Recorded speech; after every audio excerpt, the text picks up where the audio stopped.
Please, just let me study in peace. The system suddenly dropped a massive bombshell. Do you know the rich miss sitting in the front row? Her dad is having an affair, and the affair partner isn't even a woman. I was completely oblivious to the fact that the entire class could hear my inner voice. Everyone in the class bugged their eyes out, their faces full of sheer shock. What on earth is happening right now? Isn't Seraphina's dad famously known as the ultimate model husband? Even my own parents say so. Hearing these words, Seraphina, sitting in the front row, lifted her chin with bursting pride. Her dad definitely loves her mom very much, but the system's voice was like a bucket of ice water dumped right over her head. Humans all know how to put on a fake front. You are not him. How could you possibly know what kind of person he really is? Even his own daughter might not clearly understand the true face of her father. Seraphina anxiously clenched her fingers tight. Her eyes clearly revealed a profound lack of trust. Hurry up and spill the tea, I urged impatiently, but the system deliberately put on an air of deep mystery. Complete this page of math exercises to unlock the next juicy chapter. Oh, come on! The whole class shouted in unison. It scared me absolutely stiff. What is it? What happened this time? Why is everybody standing up all of a sudden? Well, should I stand up too? I stealthily stood up, trying my best to blend into this bizarre collective group action. After standing up, I felt a few pairs of eyes staring straight at me. I awkwardly rubbed my nose. What's wrong? Did everyone notice that I didn't stand up right away just now? Everyone immediately turned their heads back around. Just as they were preparing to sit down, an angry voice thundered out like a booming storm. Why are you sitting down? Didn't you all love standing up so much? Then stand for the rest of the period for me. The homeroom teacher was still fuming. Because of the entire class skipping school a few days ago. These past few days, the classroom had been quiet. She thought we had finally decided to be obedient little angels. Who would have expected this nonsense to happen? I was utterly depressed. Why do I have to stand? If I had known, I wouldn't have blindly followed the herd and stood up just now. It's one thing for others to stand, but why did even the always calm Class Rep Caspian stand up too? Class Rep Caspian pushed his gold-rimmed glasses up his nose bridge, looking every bit like an upright, righteous gentleman. The other classmates were secretly grumbling with dissatisfaction in their hearts. Isn't it all because of your blasted, cursed system causing this huge ruckus? If it weren't for that, would we have ended up in this tragic state? The most impatient person was still Seraphina. She had grasped the system's subtle hint that this absurd affair might actually be true, but she still held on to a tiny sliver of hope, wanting to hear the rest to see if it was all just a big misunderstanding. Now she has to wait for me to finish a whole page of math exercises. Only then can the story continue. And she remembers very clearly, me doing just one single math problem is enough to make the system die of pure frustration. Not to mention, I am notoriously famous for being a lazy bum. Seraphina bit her fingernails, feeling her future turning pitch black. Right at this moment, the voice of the blasted system echoed in my head. Is Master feeling bored? Then let's do some homework together. Finish it, and you get to hear the spicy sequel. I puffed out my cheeks and shook my head, my face painted with pure unwillingness. Don't you want to know the next part? The affair partner isn't a woman. Aren't you dying of curiosity to know who it is? Damn it, I'm actually getting hooked. I picked up my pen and started to tackle the problems. The system didn't have any issue teaching me. But why is this math problem so ridiculously hard? Can I just not do it? I looked pitifully at the system. If anyone else saw this expression, it would definitely melt their hearts. But the cursed system remained cold and utterly heartless. No, I had no choice but to miserably bow my head and do the math. The end of class bell rang, and I didn't even notice. The eyes of the entire class were laser-focused on me. Nobody realized the period was over. Other classes walked past class 13 and were shocked to discover our whole class was standing on our feet. And even though class was over, nobody twitched a muscle. This was completely unlike the class 13 in their memories. Normally, when the bell rings, wouldn't they all sprint out like escaping inmates? Or at least fall dead asleep on their desks? Since when did they stay so neatly and quietly in the classroom like this? And standing up, no less. Is class 13 of the 11th grade possessed by ghosts? Why is math so hard? Can we swap to a different subject? How about I sing an ancient poem for you? I looked at the blasted system with ultimate grievance, trying my absolute best to awaken a tiny crumb of its compassion. The system glanced at my notebook. Very good. 2 whole hours and you finally solved one single problem. Learning requires encouragement. I shouldn't scold him, lest it destroys the child's interest in studying. You wrote very well. You finished 2 problems already. Take a little break. I stared at the system in sheer disbelief. Are you telling the truth? Is this really that same cursed blasted system? Why is it suddenly so gentle? Did it catch a computer virus? The blasted system maintained its golden rule. Do not hurt the fragile self-esteem of a child. Its voice was as soft as coaxing a toddler. That's right, you did a great job. Take a rest, we'll continue in 15 minutes. After all, Master finally put in the hard effort to study seriously. I can't treat him like a working donkey. Otherwise, if Master throws a rebellious tantrum and ignores me, what would I do? I slammed my head onto the desk, my whole body feeling gloriously liberated. So comfortable. As expected, mathematics is the root of all evil in this world. Leaving the world of math, it feels like my whole body has resurrected from the dead. Hearing my inner thoughts, the entirety of Class 13 held back their laughter until their faces turned tomato red. But they didn't dare to laugh out loud, terrified that if I saw them, I'd say they were having a collective seizure. At this moment, Seraphina was in no mood for jokes. She was as anxious as an ant on a hot frying pan, waiting forever, and the afternoon still hasn't arrived. I turned my head and saw her slumped on her desk, looking exactly like a pitiful, wounded little puppy. So tragic, so miserable. After hearing my inner monologues, knowing I was tortured by math to the brink of insanity, even though Seraphina felt bad for me, in order to know the next part of the drama, she gritted her teeth, copied an answer sheet, and stealthily slipped it onto my desk. Feeling a light tap, I looked up and saw Seraphina looking at me shyly. I thought it was weird. Why is she looking at me with those eyes? Then I noticed an extra piece of paper on my desk. I picked it up to look. My eyes instantly widened, looking at Seraphina with teary, overwhelming gratitude. Good person! The rich miss is truly a good person. Why didn't I realize before how amazing Seraphina is? She even copied the answers for me. She definitely saw me being bullied by math, so she came to save my life. She truly is a little angel, a little fairy. She's too good. I love her so much. Seraphina's cheeks flushed slightly pink, feeling a bit embarrassed in her heart. She only passed the answers because she desperately wanted to hear the next chapter. And here I am praising her, even saying I love her. I really am way too cute, she thought. Rowena helplessly stared at me. Just a good person label. How many good persons can my heart possibly hold? Who knows? Class Rep Caspian pushed his gold-rimmed glasses, a meaningful, cryptic smile blooming on his lips. I teared up, looking at the answer sheet in my hand as if I had reunited with a long-lost relative of 7 years. Just as I was preparing to bury my head and copy like crazy, the cursed system suddenly blared out a warning alarm. Warning! Warning! Master is strictly prohibited from copying answers. I just took one tiny peek. The system gripped the answer sheet even tighter. I'll just keep writing. If I don't copy, I won't copy. Or else I'd lose major face, wouldn't I? The cursed system, seeing me being disobedient, detected that Master is intentionally trying to copy answers, initiating alternative measures. I ignored it and kept writing. All of Class 13 secretly observed me, wanting to see what kind of trick this blasted system was going to pull. In the very next second, the piece of paper in my hand spontaneously combusted. I jumped up in pure terror and screamed my lungs out. Rowena and the school beauty Isolde immediately lunged forward. I looked up and saw them, along with the other classmates who had also stood up. I instantly forgot my fear of the burning paper and stared at them blankly. What are you guys doing? Did something else happen that I don't know about? Why did everybody stand up again? All of Class 13 sat back down in total unison. I scratched my head. I felt they were acting a bit weird. What in the world is going on? We want to know so badly. The whole class screamed internally. Even if you don't want to know, we aren't going to tell you anyway. We are acting weird purely because of you. I had just sat down when I saw the blasted system jumping up and down in anger. What is your problem? Why did you burn my stuff? The system roared back. Copying answers is forbidden. I crossed my arms in rebellion. You never said I couldn't copy, but now you're saying it. No copying. You must do it yourself. You can ask someone to teach you, but absolutely no copying. Do you understand? I rubbed my ears. Okay, I get it. You don't have to be so fierce. The cursed system glared at me, thinking to itself, this master is really a pain to teach. But since we are already bound together, I have to take responsibility to the very end. Even if I have the brain of a pig, it won't abandon me. The system glanced at the clock on the wall. All right, time's up. Let's start. Start right now. I blinked my puppy dog eyes, looking as pitiful as possible. Can I have a little more time? 15 more minutes? Even 5 minutes is fine. Let me take a breather. I've been doing exercises all day today. I haven't even had time to catch my breath. Even the donkeys on a production farm don't get worked this hard. Hearing my inner rant, Class 13 collectively threw me glances of deep sympathy. Seraphina turned back to look at me, her eyes welling up, looking like she couldn't bear it. But in order to know the sequel, Seraphina decisively turned her head back and continued to observe. The cursed system was completely unmoved. It said coldly, "You call this doing exercises all day? You came in this morning just to space out.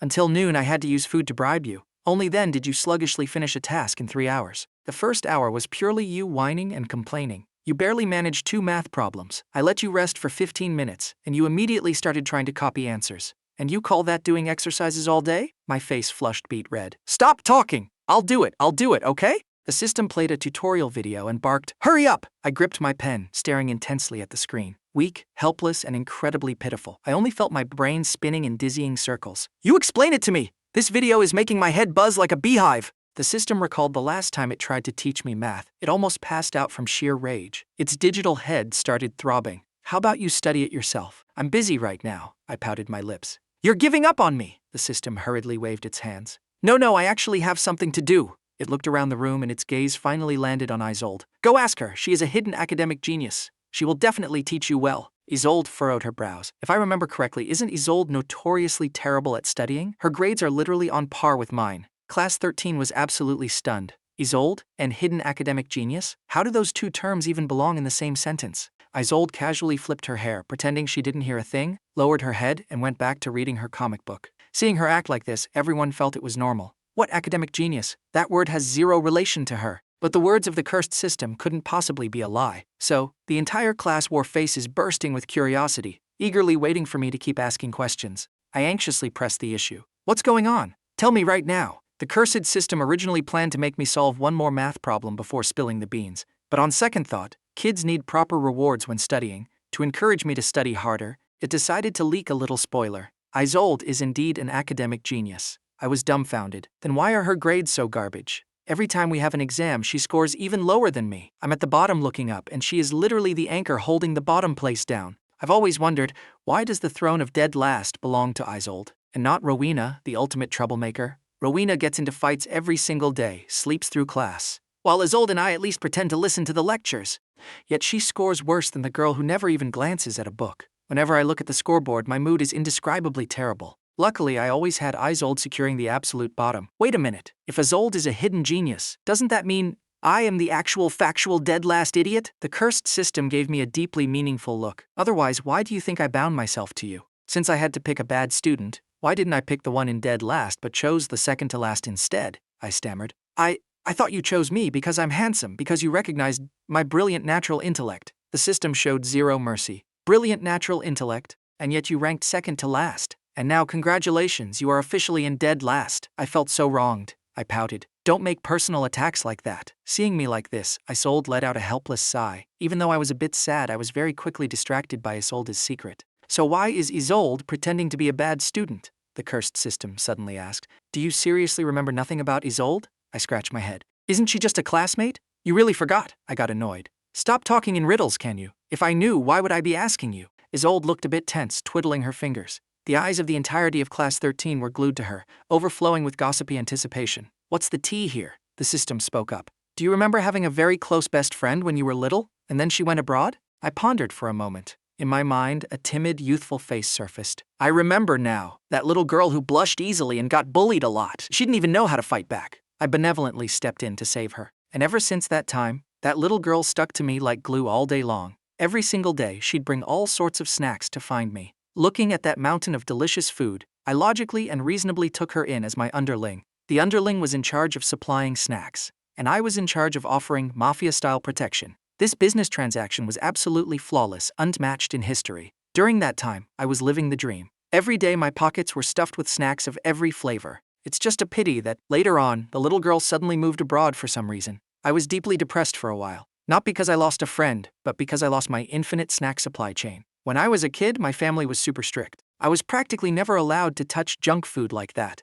The appearance of that little girl was like a sweet ray of sunlight, illuminating my incredibly boring childhood. I always regretted never seeing her again. I think her name was Shasha? Does ring a bell? I stared at Isolde in total disbelief. But she still maintained her icy, emotionless poker face. My heart sank. Are you sure? She doesn't look like Xia at all. Xia blushed so easily. Her personality was soft and easy to bully, like a bouncy living snowball. So cute it was unbearable. I looked at Isolde again. I still felt this cold-as-ice academic genius had zero connection to the adorable little girl in my memories. All of Class 13 stared dumbfoundedly at Isolde. The school beauty who is normally icy to the heavens, turns out she used to be that adorable when she was little, and even had such a cute nickname? The class group chat instantly exploded. Nothing but Xia flooded the screens. Isolde looked at her classmates' gossiping behavior, unhappily slammed her phone onto the desk. Her ears picked up her deskmate teasingly calling out, Xia! She shot over a freezing, deathly glare. The deskmate immediately and obediently zipped their mouth shut. The whole class perked up their ears, waiting to hear the rest of the juicy gossip about the school beauty. At this moment, the system's voice confirmed it. Even if I didn't want to believe it, I had to. The timid little girl from yesteryear has grown up and morphed into a walking glacier. I peeked at Isolde's beautiful but expressionless face. She caught my gaze and hurriedly started twiddling her fingers again. Seeing that I had looked away, she lowered her head in disappointment. This tiny little micro-action went unnoticed by anyone else, but Rowena saw it clear as day. She just thought Isolde acting like this was super weird. Then she shot me a glance, turned her head, and collapsed onto her desk to sleep again. She couldn't care less about Isolde's business, So what does this have to do with her faking bad grades? I looked suspiciously at the blasted system. It was staring right back at me. What are you looking at? Is there something on my face? I pulled out a mirror to check. Still as devastatingly handsome as ever, not a speck of dirt. The system let out a heavy, helpless sigh. Because once upon a time, a certain someone ranked dead last in an exam. He was so heartbroken he didn't even want to eat the snacks Isolde brought him, in order to cheer up this buddy named Felix. In the next exam, Isolde intentionally dropped from first place straight to dead last. Hearing this reminder, the memories came crashing back like a tidal wave. Back then, I got last place and sulked for days. Shasha saw this and brought snacks to coax me, but I was so sad I didn't even glance at them. The result? In the next exam, Shasha ranked dead last. I found it weird and asked her. She smiled and said she didn't want me to be sad, and that with her around, I would never have to be dead last ever again. At the time, I was touched to death, but I still scolded her up and down. First place is so awesome, why didn't you keep it? Why would you intentionally bomb the test? On the surface, she promised she wouldn't do it again, but she still stubbornly did exactly what she wanted. All of Class 13 looked at me and Isolde with extreme excitement. Isolde, just to coax a boy into being happy, willingly threw herself from the top of the throne to the bottom of the trash can. Rowena, who was originally planning to sleep, hearing this couldn't fall asleep no matter how hard she tried. She thought to herself, it's just getting dead last. I can do that too. The system spoke up again. So, can you go find her now? Knowing Isolde was my childhood friend, I suddenly lost all my awkwardness. I grabbed my notebook, ready to go find Isolde. But then I remembered something else. Wait, so why did she go abroad? The system stared at my completely blank math page. It felt like it couldn't spill any more tea. If it kept talking, no homework would be done today at all. Anyway, it had already leaked quite a bit of motivation. That should be enough. It couldn't spoil this kid too much. The system spat out a robotic, freezing sentence. Go ask her yourself. I looked pitifully at the blasted system, my eyes brimming with tears. Just a little bit more, please? But the cursed system wasn't moved in the slightest. It roared, hurry up and go. I had no choice but to hug my notebook and pen like an abandoned little animal, waiting for the class to end so I could find Isolde. The end of class bell rang, but bizarrely, nobody in Class 13 moved a muscle. The teacher on the podium looked at the dead silent pack of students, a creeping chill crawling up her spine. Class is over and they aren't bolting? This scene is scarier than a horror movie. You have to know, Class 13 is famously known for being wild troublemakers, like a flock of birds exploding from a nest the second the bell rings. Yet here they are, sitting as obediently as statues. They haven't spoken a word in class for days, and they aren't leaving when class is over. How is this their normal state? In the teacher's mind, rumors of Class 13 being haunted by demons surfaced. A shiver ran through her, and she hurriedly hugged her books and bolted. She resolved to find a Grand Master to buy a peace talisman. After all, with the sky-high salary of this school, she really couldn't bear to quit. As soon as the teacher left, I hugged my notebook, hesitantly taking tiny steps closer to Isolde. Seeing me approach, Isolde's earlobes instantly flushed pink. I stealthily crept closer, looking at her ice-cold face. My heart couldn't help but pound nervously. It's been so long. Does she even remember? Is it annoying to bother her now? If I get rejected, it'll be so embarrassing. Maybe I should just go back and bug the blasted system. All of Class 13 were screaming internally. Hurry up! If she forgot, why would she tank her grades for you? She clearly remembers. Seraphina, seeing how cowardly I was acting, wished she could charge forward, shove me right next to Isolde, and force her to tutor me. Just when everyone thought I was about to chicken out, Isolde spoke up. Do you need something? Facing Isolde, I stammered. I have a math problem I don't know how to do. Could you teach me? The moment the words left my mouth, I immediately regretted it. I am such an idiot. Isolde is currently ranked dead last. Asking her this, isn't it basically picking a fight on purpose? If she gets mad, I need to sprint away immediately. Isolde let out a soft chuckle. Sure. She shot her deskmate a look, and Alara immediately surrendered her seat. I asked, can I sit in your seat? She nodded. Isolde stood up, yielding her seat to me, while she sat down in Alara's spot. Alara, seeing this scene, internally rolled her eyes in deep disdain. Does my seat have a virus or something? Why act so disgusted? If you don't want to sit in it, then don't sit. But facing Isolde's chilling glare, she instantly zipped her lips, obediently letting me take Isolde's seat. Isolde started explaining the math problem to me, but my mind had drifted straight to the stratosphere. Isolde's voice is really pretty. Isolde suddenly paused, her ears burning red. What did you say? I bugged my eyes out in confusion. I didn't even open my mouth, Isolde softly replied. Sorry, I misheard. Let's continue. All of Class 13 covered their mouths, desperately suppressing their wild laughter. Why is Isolde acting so impossibly cute? Rowena heard this and grew more annoyed by the second. Pretty voice, my foot! My voice is just as pretty. All right already. She suddenly whipped around and glared daggers at me. Rowena sat right in front of Isolde, so turning around meant she was looking right at me sitting in Isolde's spot. Her sudden turn scared the living daylights out of me. Why did she suddenly turn around? And looking so furious too. Hearing my inner voice, the other classmates also looked over. Sure enough, they saw Rowena's face painted with pure rage. Everyone instantly connected it to the rumors I had mentioned earlier. They all assumed Rowena's was seething with jealousy. And it wasn't just them. I thought so too. Why is Rowena mad? Is it because I asked Isolde to tutor me? Is she jealous on her partner's behalf? She won't hire goons to beat me up, will she? After all, she's the school tyrant. Getting punched by her must hurt like hell. How could I forget the fact that Rowena and Isolde are a couple? If I had known, I would never have approached Isolde. My scrawny little arms can't withstand a beating. Hearing my inner monologues, Rowena's face grew even uglier. Who exactly started this rumor about me and Isolde? If I find out, I'll beat the rumor monger to a pulp. This expression in my eyes looked even more terrifying. What is that expression? So scary. She's not actually going to hit me, is she? Should I make a run for it? Rowena had just opened her mouth to explain when Isolde's freezing voice cut in. Ignore her, let's continue. I widened my eyes, silently screaming, "Oh no! What is happening? These two aren't planning to throw down right here, are they? If they start fighting, I need to bolt instantly." The last time they clashed, it ended with me having to write a 3,000-word apology essay. That traumatic feeling is still fresh in my memory. Forget it. I've solved a few parts. I'll leave the rest for the cursed system to deal with. I was just about to stand up, but Isolde was quick with her hands and eyes. She shot me an icy glare. It's a rare chance to be this close to me. Why would she let me escape so easily? She turned to Rowena, her tone displeased. "Do you have a problem? If not, don't bother us." Rowena raised an eyebrow. "Of course I have a problem. I can tutor Felix too." Isolde sneered as if hearing the greatest joke in the world. "You? With your math score in the double-digit gutter?" Rowena's face flushed slightly red, her eyes flashing a hint of regret. If I had known, I would have studied properly. But her aura didn't lose an inch. "So what? You think you're such a great teacher? I can hire professional tutors for Felix." Isolde curled her lip in utter contempt.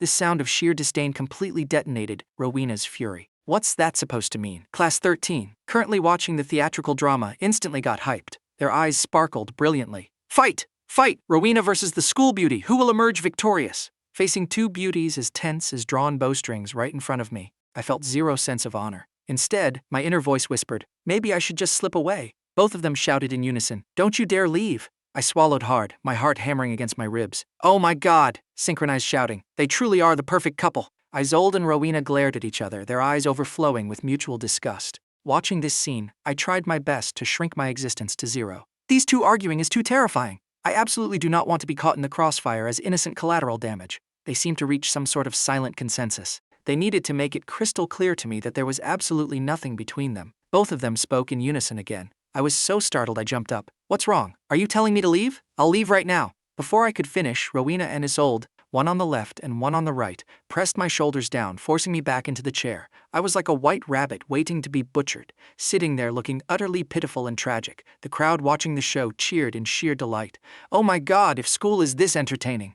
Who would ever want to go out and play? Alara watched the drama with absolute fascination, instantly forgiving Isolde for being disgusted by her earlier. Seraphina's eyes sparkled like diamonds. Even though she felt a tiny bit guilty towards her dad, this drama was simply too delicious. The ice-cold beauty versus the school tyrant. What an amazing episode. Give us a few more seasons, please. All of Class 13 were ecstatic beyond belief. But I felt like I was sitting on a barbecue grill, terrified that their lovers' quarrel would drag me down with them. Just as I opened my mouth, Rowena and Isolde spoke in unison again. "We are not what you think we are." "Like what?" I was baffled, but I couldn't help marveling at their synchronization. As expected of the little couple, Rowena and Isolde glared at each other as if the other was a repulsive life form. Isolde signaled to Rowena with her eyes, "You shut up, I'll do the talking." Rowena silently rebelled. "Why should I?" This eye contact battle left me completely stunned. The other classmates also looked at each other in bewilderment. What exactly are these two plotting? Rowena shot Isolde a fierce glare and snatched the lead. "Felix, I have something to tell you." My heart clenched. "Tell me what? Is she going to tell me to stay away from Isolde? Is she asserting dominance over her territory? You don't need to do that. I'll voluntarily scram out of here. I absolutely will not force you to get physical." Isolde looked helplessly at Rowena. "This idiot!" Just as she was about to retort, a gentle voice interjected. "Felix, if you have any questions, you can just ask me." Hearing this voice, I felt like I had met my savior. I turned around and saw the class rep smiling brightly, looking right at me. Without another word, I grabbed my backpack and lunged toward the class rep. "Class rep, let's get out of here!" Rowena and Isolde stared unhappily at Caspian, but the class rep completely ignored them, smiling as he led me back to my seat. The class rep said to Alara, "You can go now." Alara blanked out for a second, not understanding what the class rep was doing, but she still quickly surrendered her seat. As soon as I sat down, the class rep turned to my desk mate. "Orion, can we swap seats?" Orion glanced at the class rep's face, which was handsome to the point of being illegal, and instantly felt intimidated, quickly giving up his seat. The whole class witnessed this and collectively turned to stone. Why did the class rep suddenly jump into the fray? But this god-tier drama was simply too mesmerizing. Everyone was internally screaming, keep going, we love watching this. The class rep and I smiled radiantly, but Isolde and Rowena were as gloomy as dark storm clouds. The two exchanged a look and simultaneously let out a cold snort. Neither bothered to pay attention to the other, but they both turned to glare at me and the class rep at the exact same time. Seeing our smiles, their faces turned even darker. I secretly observed these two grandmasters, cold sweat dripping down my back. If I provoke them right now, I'll probably get exorcised on the spot. Finally, under the patient guidance of the class rep, right before school ended, I at last finished my homework. Collapsing onto my chair, I felt like my life force had been drained. I never want to touch math again. This difficulty level is purely psychopathic. It's too hard. The curse system, seeing me in such a pathetic state, actually played an applause sound effect. Excellent performance. Not only did the system congratulate me, the classmates were also overjoyed. After all, they were finally going to get the juicy tea about Seraphina's dad. I smiled sheepishly, looking at the class rep with eyes full of gratitude. The class rep is truly amazing. A modern-day superhero. I beamed a radiant smile at him. Thank you, class rep! Caspian waved his hand, his tone gentle. No need to thank me. At this moment, Isolde fiercely glared at Rowena. This is all your fault. Rowena refused to show weakness and glared right back. Thinking about how I looked just now, she made a secret vow to study like a maniac tonight. Next time, she would absolutely teach me herself. I paid zero attention to their petty squabbles. Right now, my head was completely filled with the drama about Seraphina's dad. Just as I opened my mouth to ask, the dismissal bell rang abruptly. But nobody in the class moved an inch. I scratched my head, my face full of confusion. Why aren't they leaving? School's over. Shouldn't they be fighting to sprint out the gates? Why is everyone sitting there like meditating monks, not twitching a muscle? It wasn't just me who found it weird. Even the teacher looked at the class in a panic and hastily bolted away. This class is too freaky. I definitely need to find a grand master to buy that peace talisman. Hearing my inner mumbling, Class 13 groaned internally. This blasted bell. When we normally beg for it to ring, it's silent. Now when we don't want it to, it rings immediately. We're doomed! Everyone gulped, racking their brains for an excuse. At this moment, a male student suddenly spoke up. Whatever, I don't want to go home early anyway. I'll sleep for a bit and then leave. After saying that, he immediately collapsed onto his desk. His deskmate instantly echoed him. Then I'll stay here with you. I raised an eyebrow, thinking to myself, you can even co-op sleeping? The other classmates also collapsed onto their desks one by one, their posture resolutely screaming, we are not leaving. Truly bizarre. But they were normally weird anyway, so whatever they did felt kinda normal to me. In the very next second, I spoke up. Let's just walk and talk. Class 13 instantly sprang up like Pop-Tarts and packed their bags, scaring me so much I almost dropped the book in my hand.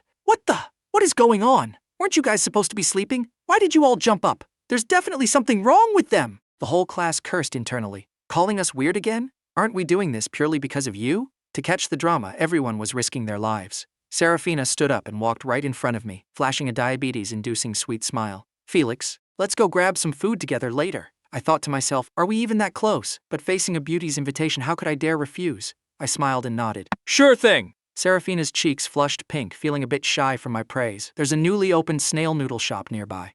I'll treat you to some snail noodles, okay? I obediently nodded. Seeing me act so obedient, Seraphina's hands suddenly felt itchy. She finally understood why the school beauty and the school tyrant were fighting. Looking at my naive, puppy dog expression, it truly made people unable to resist. She screamed wildly in her head, calculating exactly how to kidnap me back to her house. At this moment, the other classmates chimed in unison. Seraphina, take us to eat too. We want to eat as well. That's right, you can't just treat Felix alone. I was surprised. Are snail noodles really that delicious? Why does everyone want to go? Everyone muttered internally. It's not that the noodles are good. It's because we want to follow you and feast on the drama. Seraphina, in her heart, just wanted to snipe them all on the spot. But thinking that everyone was in the same drama-craving boat, she reluctantly and helplessly nodded in agreement. And so, the entirety of Class 13 marched aggressively toward the new snail noodle shop outside the school. A grand formation of over 20 people, radiating immense mafia energy. It scared the students from other classes who passed by quite severely. But when they realized it was Class 13, they instantly understood. Lately, Class 13 has been acting freaky. The whole school knows it. They marched triumphantly toward the snail noodle shop. Students who were planning to buy noodles saw them, immediately slammed on their brakes, turned their bikes around, and some who had already entered the shop even sprinted out. Seeing this scene, I couldn't help but blurt out, does our class look like a street gang or something? Class 13 looked at each other. Some awkwardly rubbed their noses. To catch the drama, everyone was truly risking it all. The shop owner, seeing all his customers fleeing, was just about to step out and see what the commotion was. When he was completely stunned by the aggressive army of Class 13, Seraphina looked at the owner's dumbfounded face and held back a laugh. The owner probably thinks we're a mafia mob coming to smash up his shop. Barnaby scratched his head and smiled with rustic charm. Boss, we just came to buy some snail noodles. Even though the owner was utterly bewildered, not understanding why a bunch of kids buying noodles looked like a triad gang, his merchant instincts kicked in, and he enthusiastically invited us inside. After all, who would say no to money? Everyone in Class 13 got a bowl of snail noodles. I looked at my deluxe premium bowl with 2 eggs and extra sausages. While eating, I sneakily asked the blasted system, so how exactly did Seraphina's dad capsize his boat? Who is the affair partner? The moment the words escaped, the entire Class 13 bugged their eyes out, their gazes glowing intensely at me. The system cleared its throat. Master, let me tell you, not only is Seraphina's dad having an affair, her mom is also having an affair. I was flabbergasted. All of Class 13 looked at each other. Seraphina straight up turned to stone. What? My dad is cheating. And my mom is cheating too? What the hell is this? My parents clearly love each other so much. The gazes everyone threw at Seraphina instantly filled with profound sympathy,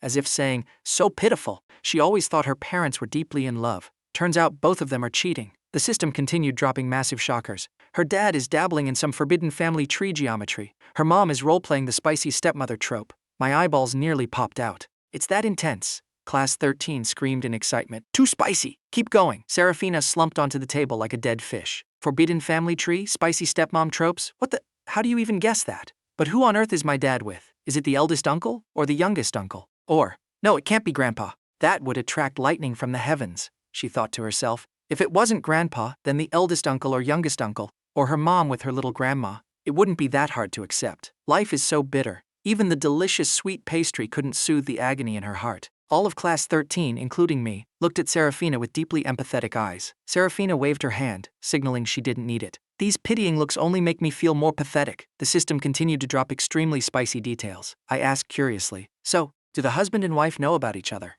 The system replied smugly, of course they know. They even cover up for each other, like absolute partners in crime. I bugged my eyes out. The process, give me the process. I want the juicy details. Everyone else chimed in. We want it too. Seraphina broke down and cried out, I don't want it. I want to go home. This is too scary. The system coughed, as if receiving some sort of signal. The husband and wife are currently at the Floral Sun Hotel. They booked a room right nearby. Do you want to go? I can tell you the story on the way. I instantly sprang up from my chair. As I stood up, the whole class stood up with me. Class Rep Caspian pushed his gold-rimmed glasses up his nose, the corners of his lips curving slightly. Does everyone want to visit my family's hotel to play? Hotel? The Floral Sun Hotel is apparently owned by the Class Rep's family. I hurriedly nodded like a chicken pecking rice. Go, go! Everyone else nodded too. We're going as well. The class rep chuckled softly. Let's go. The class rep led the entirety of Class 13, marching aggressively toward his family's hotel. The system suddenly asked, whose tea do you want to hear first? Her dad's or her mom's? I recalled the stepmother identity, the thinking about how Seraphina's mom and the little grandma didn't seem to get along.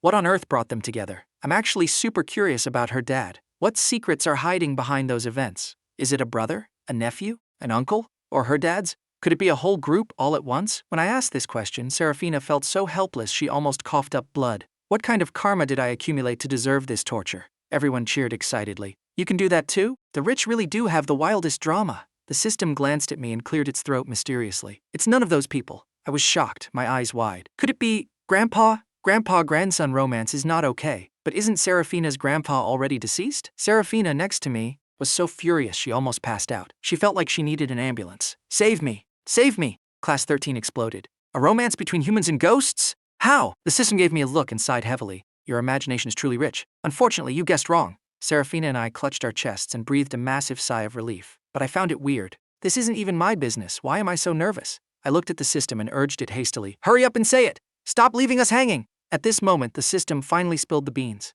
It's her grandpa's dad's illegitimate son. I blanked out. Wait, what kind of logic is that? Her grandpa's dad's illegitimate son. Isn't that just her grandpa's younger brother? So isn't that Seraphina's dad's great uncle? Hearing this, even though it still felt like a grandpa-grandson scenario, it wasn't as utterly mind-blowing as I had imagined. Seraphina, seeing it wasn't the illegitimate son she had guessed, felt her heart calm down a tiny bit. Even though any relationship involving the family tree was taboo, she still felt a bizarre sense of relief. The system spoke word by word, making my heart feel like it was going to drop. All right, what is the actual truth? I smacked my head, trying to calculate how old this little great-grandpa was. Does Seraphina's dad know? The system explained. This little great-grandpa is the late-born son of the grandfather's father. He is much younger than the grandfather and was raised by the grandfather like a son. He's only about 10 years older than Seraphina's dad. I got a bit impatient and interrupted. Sorry for interrupting, but in this bizarrely twisted relationship, who is older and who is younger? The system looked confused. What do you mean? I kindly explained my very explicit interpretation.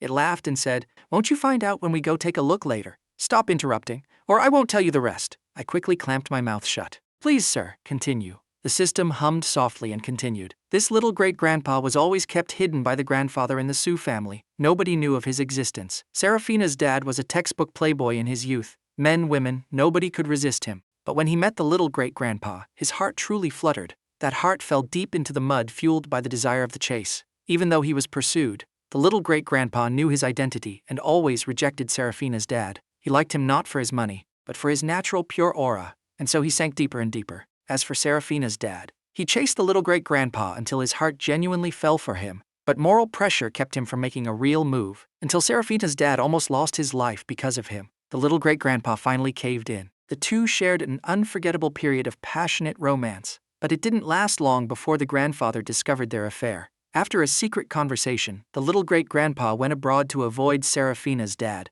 He couldn't be traced anywhere. Family pressure and an arranged marriage forced Seraphina's dad to helplessly accept her mom. Both of them had someone else in their hearts. They only agreed to a fake marriage of convenience because they were forced into it. Seraphina's mom and the little grandma lived happily and joyfully, while Seraphina's dad spent day after day in heartbroken helplessness. Finally, when he took control of the Su family, he shattered his chains, successively went abroad, and brought the little great-grandpa back. I couldn't help but marvel. So spicy! This plot is dripping with premium drama. Everyone else simultaneously chimed in, entirely captivated. Seraphina, expressionless, comforted herself. It's no big deal. Life is hard, but it'll pass. The future will definitely be fine, even though she felt a bit sad. The system glanced at me, and I quickly covered my mouth. The system continued. The next part has a bit less drama, so I'll keep it short. I can't bear to spill it all. I blurted out. Oh my god, I want to hear it too. Everyone nodded in agreement, all wanting to keep feasting on this drama. Seraphina covered her ears tightly. She didn't want to hear stories about her dad.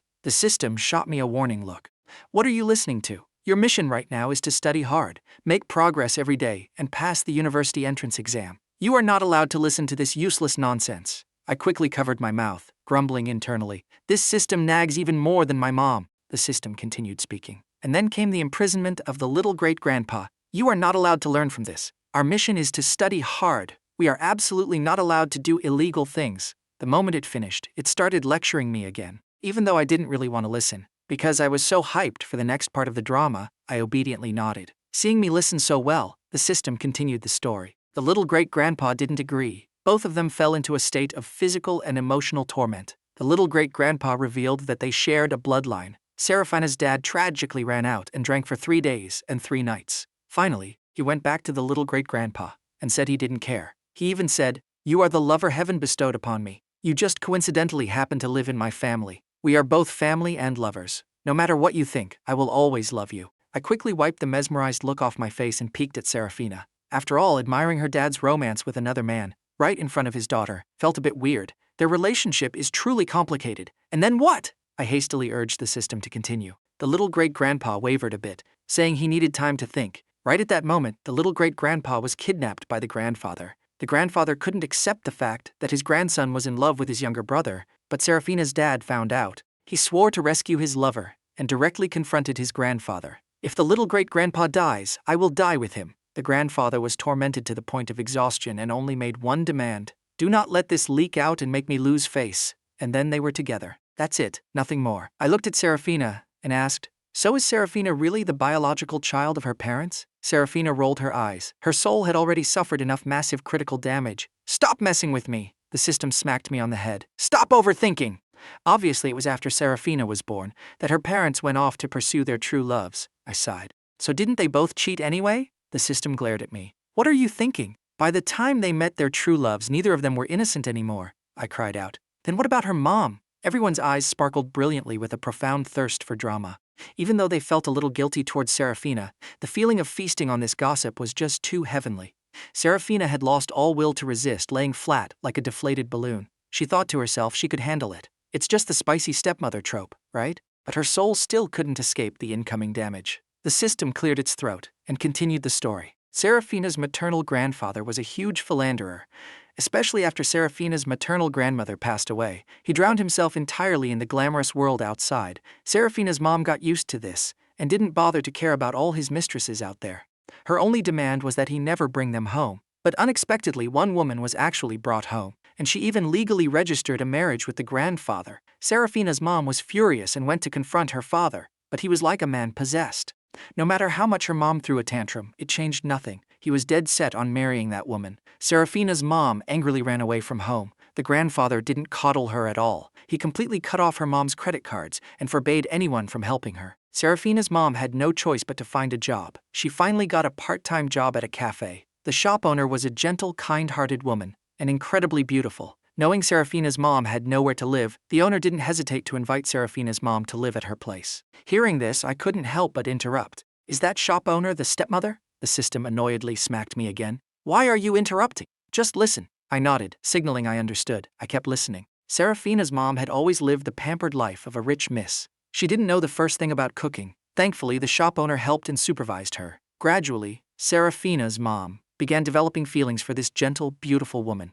But the shop owner saw right through it. She sought out Seraphina's mom for a talk. To keep it short, she said she wanted to get married. Seraphina's mom instantly got her heart shattered into pieces. She ran to a bar to drown her sorrows in alcohol. Her friends egged her on to go crash the wedding and steal the bride. In a moment of drunken foolishness, Seraphina's mom agreed. On the day of the wedding, her mom arrived at the venue, only to discover the groom was her own father. I excitedly sang out, "You are getting married, but the groom isn't me." Even though everyone praised my singing, they were still burning with impatience to hear the rest. Seraphina covered her face, consoling herself. "It's fine, it's just the stepmother trope. After all, my dad's situation was way more complicated, involving the taboo family tree. Having survived that, I consider myself immune, but absolutely nothing could defeat her inner resilience." The system continued the story. When Seraphina's mom realized the woman she secretly loved was about to marry her father, she got completely wasted and even took her father's place in the bridal chamber. I slapped my thigh. "I want to see the video. Show me the video."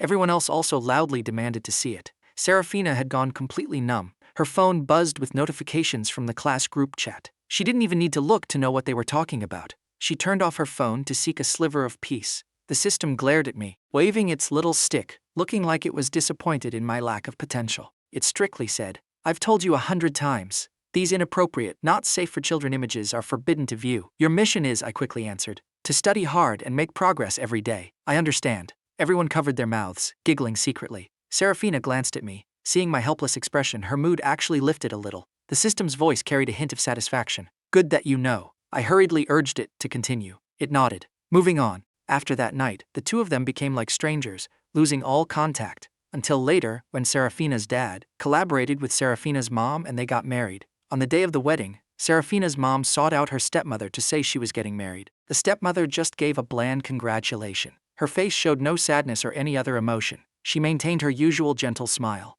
Every one of those smiles that used to heal Seraphina's mom now felt like glaring daggers in her eyes. The fortress in Seraphina's mom's heart completely collapsed. She didn't know what to do. After getting married, they never met again, until she heard the news of her father's passing. Seraphina's mom then returned to inherit the family fortune. I excitedly raised my hand. "I know this." She inherited all of her father's assets, including the stepmother. The system glanced at me, warning, "That's correct, but stop watching those weird things." I pouted in dissatisfaction. But outwardly, I agreed. "And then what?" I asked curiously. The system continued. What followed was a whole series of heartbreaking, physically tormenting drama. Finally, the two of them ended up together. I pouted and complained. "That's it?" The system reminded me. "We're almost at the hotel." Hearing that, I perked up, plotting how to shake off the crowd so I could go watch the chaotic show by myself. Class 13 wasn't about to let me act solo. "Don't even think about sneaking off alone." Seraphina nervously gripped my hand tightly, faking a painful expression. "My stomach hurts so much. Walk faster." I was thrilled. I completely ignored everything else and dragged her into a sprint. "Go, go,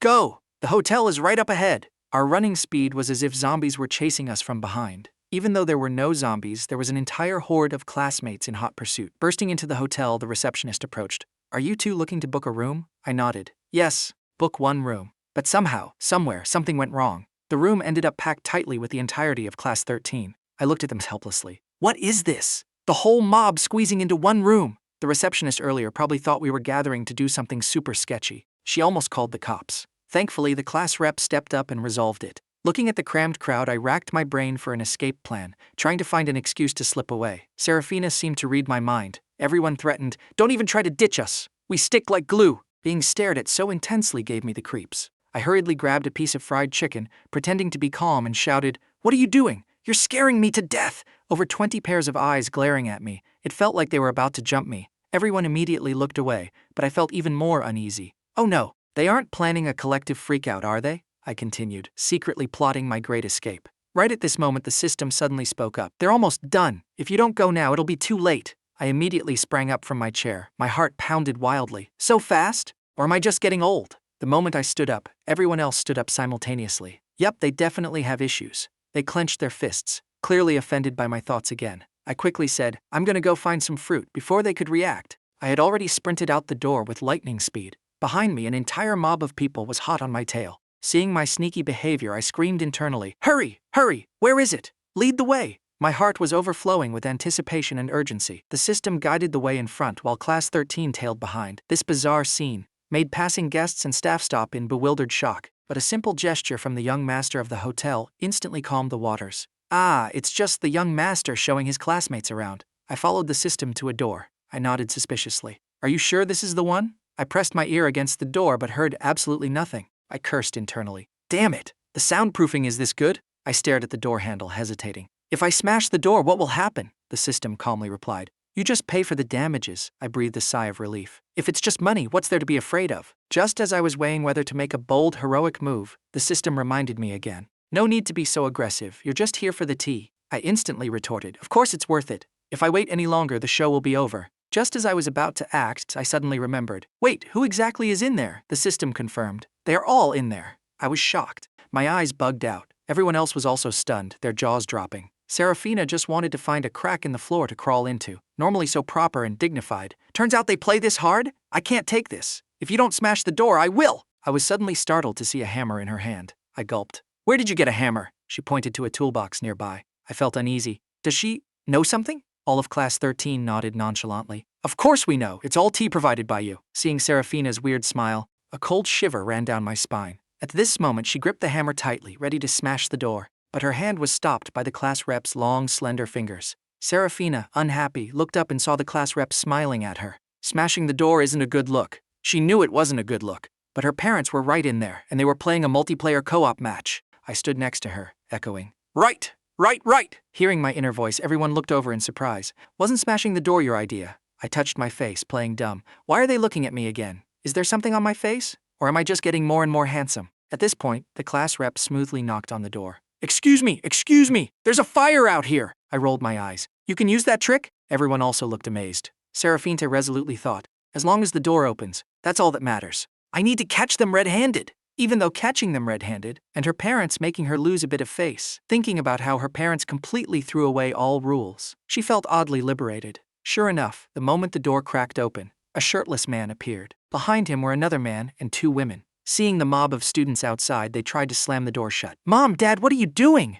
Seraphina's voice, full of utter disbelief, shattered the silence. The man, seeing his daughter, touched his face, a bit panicked. "We're getting a massage." I poked my head in to look. "Massage? Is it really a massage?" Suddenly, my inner voice echoed out. "Oh my God, why is it all pixelated like a Japanese mosaic?" The system calmly replied. "To protect the mental health of the master, all explicit, revealing images have been censored." My mind exploded. "What? If it's just a massage, why censor it? Why can't I see? It's just their upper halves showing." The system was resolute. No means no, and they really were just getting a massage. My eyes widened like brass bells, successfully distracted by the system. "Why didn't you say so earlier?" The system said seriously. "How was I supposed to know your mind was so in the gutter? Your thoughts are filthy." Feeling like I saw nothing and got scolded for it, I felt incredibly wronged. "You were clearly the one who misled me," I grumbled unhappily. Class 13 felt a bit disappointed. Nothing actually happened. The system, seeing me like this, kindly explained. "They already finished doing the deed. Now they are just getting a massage together." "Oh," I muttered internally. Their marital bonds sure are strong." Everyone nodded in agreement. Seraphina glared at the class, forbade them from entering, and slammed the door shut, leaving us stranded outside. I stared at the tightly shut door, my heart full of disappointment. Where's the rest of the show? Everyone else also signaled their burning curiosity. The system couldn't hold back. "Do you want me to give you a live audio broadcast?" I frantically nodded. Yes! Yes! Everyone else joined in. Just as the broadcast was about to begin, the door opened again. Seraphina yanked me inside. She had just heard my inner voice inside the room and thought to herself, better to let one person know than the whole mob. The door slammed shut again. Class 13 was locked out once more. They signaled the class rep with their eyes to open the door. The class rep shook his head slightly. No can do. I can't just randomly open a guest's door. Just as everyone was out of ideas, my inner voice suddenly blared out. Oh my God, so spicy! This is someone else's family business. I'm a total outsider standing here. Is this really appropriate? The system bluntly replied. If you think it's inappropriate, then get out. I thought to myself, I'm already here. Of course I have to stay and watch the drama. But how did Seraphina even know about all this? I'm dying of curiosity. Everyone finally realized Seraphina pulled me in entirely because of my inner voice. Even through the door, she could hear my internal monologues. What an unexpected harvest. The boys plastered themselves against the door like geckos, pressing their ears to eavesdrop. Suddenly, my voice rang out. I got kissed, and Seraphina even confessed to me. If I had known, I wouldn't have come inside. The person next to the door instantly bugged their eyes out. What? Isolde and Rowena simultaneously raised their hammers, getting ready to smash the door. A gentle voice interjected. Wait a minute, I have the master key. Everyone asked the class rep in shock. You had the key this whole time? Then why didn't you let us in earlier? The class rep merely gave them a bland look. Earlier was a no-go. Now, I must save my customer. As the owner of the hotel, of course, I must ensure the safety of my guests. I was dragged into the room by Seraphina and saw her dad fully dressed. The four adults were sitting stiffly in a neat little row. Seraphina pulled me to sit directly opposite them. Looking at this scene, I thought, this feels like we're interrogating criminals. The four parents across from us refused to yield.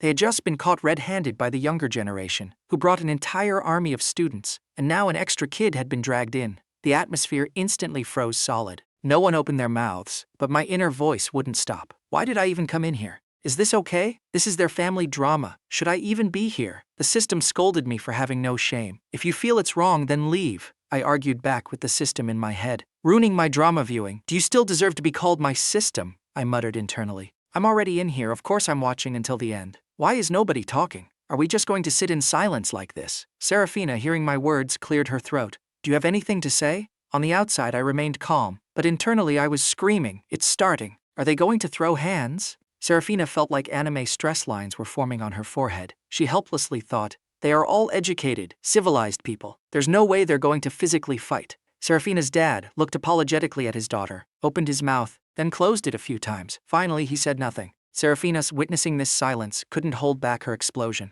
What is the meaning of this? Is there no explanation at all? Her dad and mom leaned closer to Seraphina, trying to coax her. Sarah, let's talk about this properly when we get home, okay? Seraphina violently yanked her hands away. Why do we have to go home? Can't we talk right here? I sat beside her, echoing her sentiment directly. Exactly. Why not just explain it clearly right now? The system couldn't help but remind me. Do you not understand the reason? I finally reacted. 4 pairs of eyes were staring dead at me. I understood now. Oh, it's because of me. Then I'll just leave. But Seraphina gripped my hand tightly. This is my classmate. He has the right to know. Hearing this, her parents could only try to placate her. Sarah, stop making a scene. Seraphina refused to back down. How am I making a scene? You two hid this from me first. Besides, Felix isn't going anywhere. Today you two must give me an explanation. Her dad tried to persuade her again, but Seraphina decisively kissed me on the cheek and declared, he is the person I like. From now on, I will always be by his side. He has the right to know everything. Her dad couldn't hold back a yell. Sarah! Seraphina wasn't about to lose. She kissed me yet again.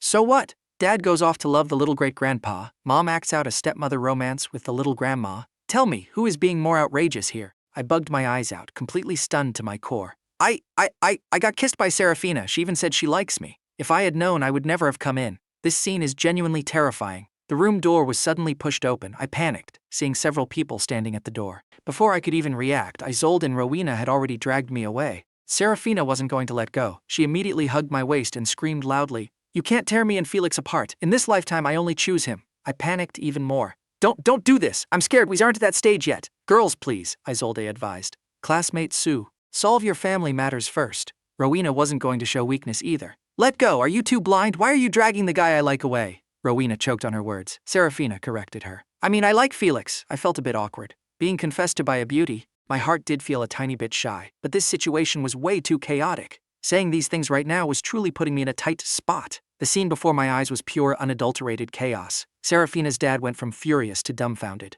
Her mom stared blankly at her daughter, wondering if she had somehow given her daughter the wrong idea about gender orientation. The little great-grandpa and little grandma felt immense regret. They really shouldn't have appeared in this scene. Class 13 temporarily had no idea what to do. They came to feast on the drama of Seraphina's parents, who would have thought it would loop back to involve them, and even drag me into it. A tangled mess of epic proportions. The class rep rubbed his nose, stepping forward to rescue me. If you want to make a scene, deal with it yourselves. Don't drag Felix into it. I nodded furiously. Yes, exactly. Deal with it yourselves. Leave me out of it. Seraphina was resolute. What scene am I making? I just like Felix. Class rep, are you trying to fight me for him? The class rep's eyes darkened. He looked at Seraphina, the corners of his lips curling into a cryptic smile. Her mom and dad hadn't even processed what was happening. My head was spinning like a top. What kind of scene is this? So scary. I want to leave. If I had known, I wouldn't have come for the tea. I came to watch a show and ended up throwing myself into the fire. Isolde stepped forward, grabbed my hand, and said coldly to the room, Felix, I haven't seen your parents in a long time. They miss you a lot. I'll take you to see them. I nodded nonstop.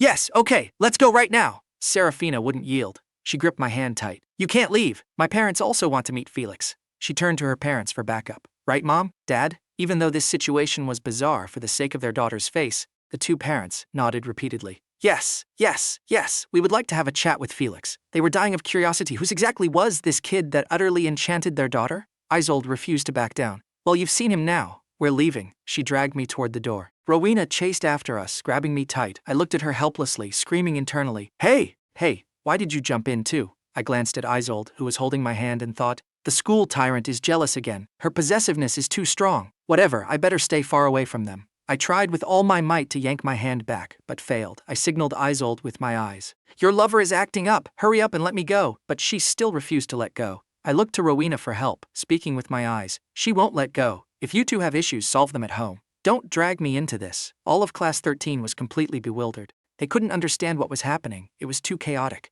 But this scene was incredibly gripping. Rowena kept staring at me, her cheeks blushing pink, as if she had made some huge resolution. In my eyes, this was the school tyrant throwing a tantrum, about to beat someone up. I pulled my hand desperately. Let me go. The tyrant is mad. What if she hits me? You two are in love. Can't you just figure it out yourselves? Don't involve me. Rowena's face went pale, but she still looked shy. Finally, she calmly declared, Felix is my fiancé. He has to go with me. I was dumbfounded. The class rep smiled, a cryptic, unreadable emotion flashing in his eyes. Class 13 was losing their minds with excitement. So spicy. This trip was not a waste at all. We got so much premium tea. I morphed into Superman, violently jerking my hands free from them. I slapped Rowena on the forehead. Did your brain short-circuit? You're talking absolute nonsense. Seraphina, standing nearby, nodded frantically, chiming in. Rowena, don't tell me your brain is flooded with water. Aren't you deeply, passionately in love with Isolde? Why bring Felix into this engagement nonsense? I nodded like a chicken pecking rice. Exactly.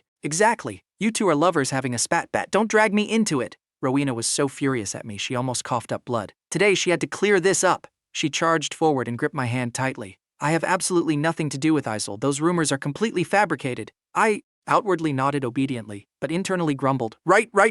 All just typical tricks of a bickering couple. Seraphina, hearing my inner thoughts, almost laughed out loud. Rowena was so angry she was jumping up and down. I am completely innocent with Isolde. I don't like her. And she doesn't like me. If you don't believe me, ask her yourself. I nodded perfunctorily. Yeah, got it. You're just arguing, using me as a meat shield. Isolde is truly a sly fox. Rowena instantly went berserk. Seraphina laughed hysterically. Class 13 covered their mouths, snickering. Feeling like what I said made way too much sense, Rowena turned and glared at Isolde. What are you standing there for? Hurry up and explain. Isolde stepped forward and spoke. I truly have nothing going on with Rowena. I don't know which bastard started that rumor. I nodded obediently. Understood. Yes, whatever you guys say is right. So, can I leave now? What does a couple's quarrel have to do with me? If they couldn't hear my inner voice, I almost would have fooled them completely. They quickly grabbed my hands, terrified I'd slip away. They explained themselves to me for a full 10 minutes, but I remained only half convinced. Finally, the system couldn't take it anymore and jumped out. They really have nothing going on. It's completely malicious rumors started by someone else. My eyes lit up. Everyone else's eyes also lit up. Drama! Rowena and Isolde ground their teeth. Just wait until we find the bastard who dared to fabricate rumors about us. The four parents standing at the very back only felt that their daughter's classmates were not normal in the slightest. Maybe we should transfer her to a different class? Or just change schools entirely? Should they sneak away? This situation didn't seem to have anything to do with them anymore. If we had known, we wouldn't have booked a room here. Who knew booking a room once would lead to getting caught red-handed, and caught by our own kid and her friends? So unlucky. They were terrified these students would go back and spread wild rumors. Should we pay them off as hush money? They looked at each other and instantly understood the assignment. The entirety of Class 13 had absolutely no idea how massive of a psychological trauma they had inflicted on Seraphina's parents. Right now, their brains were only wired for the drama. The system's voice echoed. This is a long story. Finish this math problem first, then I will tell you everything clearly. Oh, come on! Class 13 groaned in unison, full of hyped frustration. This scene, in the eyes of Seraphina's parents, only further cemented the fact that Class 13 was abnormal, making them even more determined to transfer their daughter's school. I was so angry I didn't care about anyone else. I held up the study system and roared, "What exactly do you want?" I just finished one and now you're forcing me to do another? Why does it always have to be math? The study system calmly replied. Because your math is indescribably atrocious, of course. I roared back. I am clearly atrocious at all subjects, the system replied calmly, as long as you know.